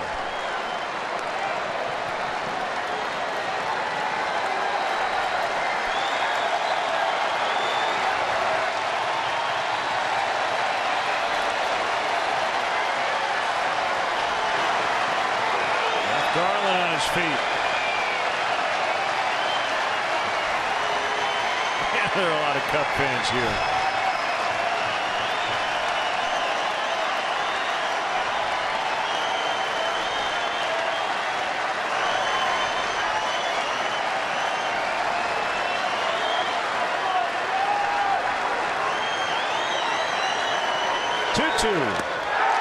Cubs win. Cubs win their 4th in a row. Chris Bryant, the offensive hero tonight. Wood gets the win. Chapman the save, and the W flags flying in the Cubs box here at Dodger Stadium. Yeah, a lot of Cub fans here tonight. A lot of loud Cub fans at the end. What a night for Chris Bryant. Rising up with 2 late home runs. One in the 8th and the 2-run shot in the 10th. Hey, check it out. That's pretty great. 9 hits, 1 error. For your Dodgers, 4 runs, 9 hits, no errors. So 82 and 45. Cubs maintain their 14-game lead on the St. Louis Cardinals. Jesse Rogers is with Chris Bryant. All right, Chris, home runs 34 and 35, the game winner in the 10th inning. Tell me your emotions right now. I mean, I'm pretty happy. I mean, you know, no one likes to play extra innings, especially when we got a day game tomorrow. So, I mean, I don't know what to say. I mean, it was, you know, an awesome game. You know, obviously, you know, I made an error there, and I'm still mad about that, but able to make up for it, you know, here in the 10th. What are you thinking about man on first, nobody out? Usually it's about getting him over, but you're probably thinking getting him home, huh? Yeah, and I think, you know, Joe and I and Grizz, you know, we talk about that, you know, kind of in that situation. It seems like doubles are better. You know, but I mean, I was waiting for one the other way, a home run in the opposite field. I don't even know if I had one all year. So, you know, for me to do that, especially in that situation, was just huge for me. I don't know if you heard it as you rounded the bases, but chance of MVP from a road crowd. What's that like? You're probably used to it by now. Great road attendance by Cub fans. Yeah, I mean, it's unbelievable. The support we have on the road, you know, I'm looking up right now. I see so many Cubs uniforms, and I mean, I can't say enough about them. They're here supporting us, supporting me, supporting everybody else on this team, and you know, I honestly can't say enough about them. 35 home runs before September 1st. What's that feel like? Feels good. It feels good. I mean, you know, building off of what, you know, I did last year, I feel really good at the plate. I mean, I feel like I made a lot of adjustments in the off season. and it's always nice to see results. Congrats. Thank you. That's Chris Bryant, who hits a 2-run home run, his 7th home run in 8 games as the Cubs win again. Back to you, Len and JD. All right, Jesse, thank you. And one final note, we had the number earlier, Cubs pitching giving up a 200 average with runners in scoring position. The Dodgers were 1 out of 15 tonight in that spot. Wow, yeah. So, well, you know, Mike Montgomery struggled with his command. The Dodgers had opportunities to push through with a big number against them. They weren't able to do it, so tip of the cap for Montgomery for at least hanging in there as he did, giving his team a chance to rally late. So our next ABC 7 Cubs telecast will be Sunday, September 4th. Cubs hosting the Giants at 1 o'clock Central. Final score tonight in 10. What a thriller. Cubs 6. Dodgers 4. For JD, for Jesse, for our entire ABC 7 crew here in LA, I'm Len Casper thanking you for watching Cubs baseball. Stay tuned. Eyewitness News is next.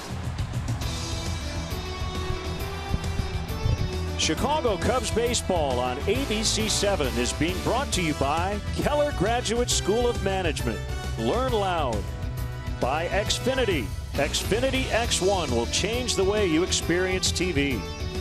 By Honda. Start something special with a great deal on a Honda. Now at your Honda dealer.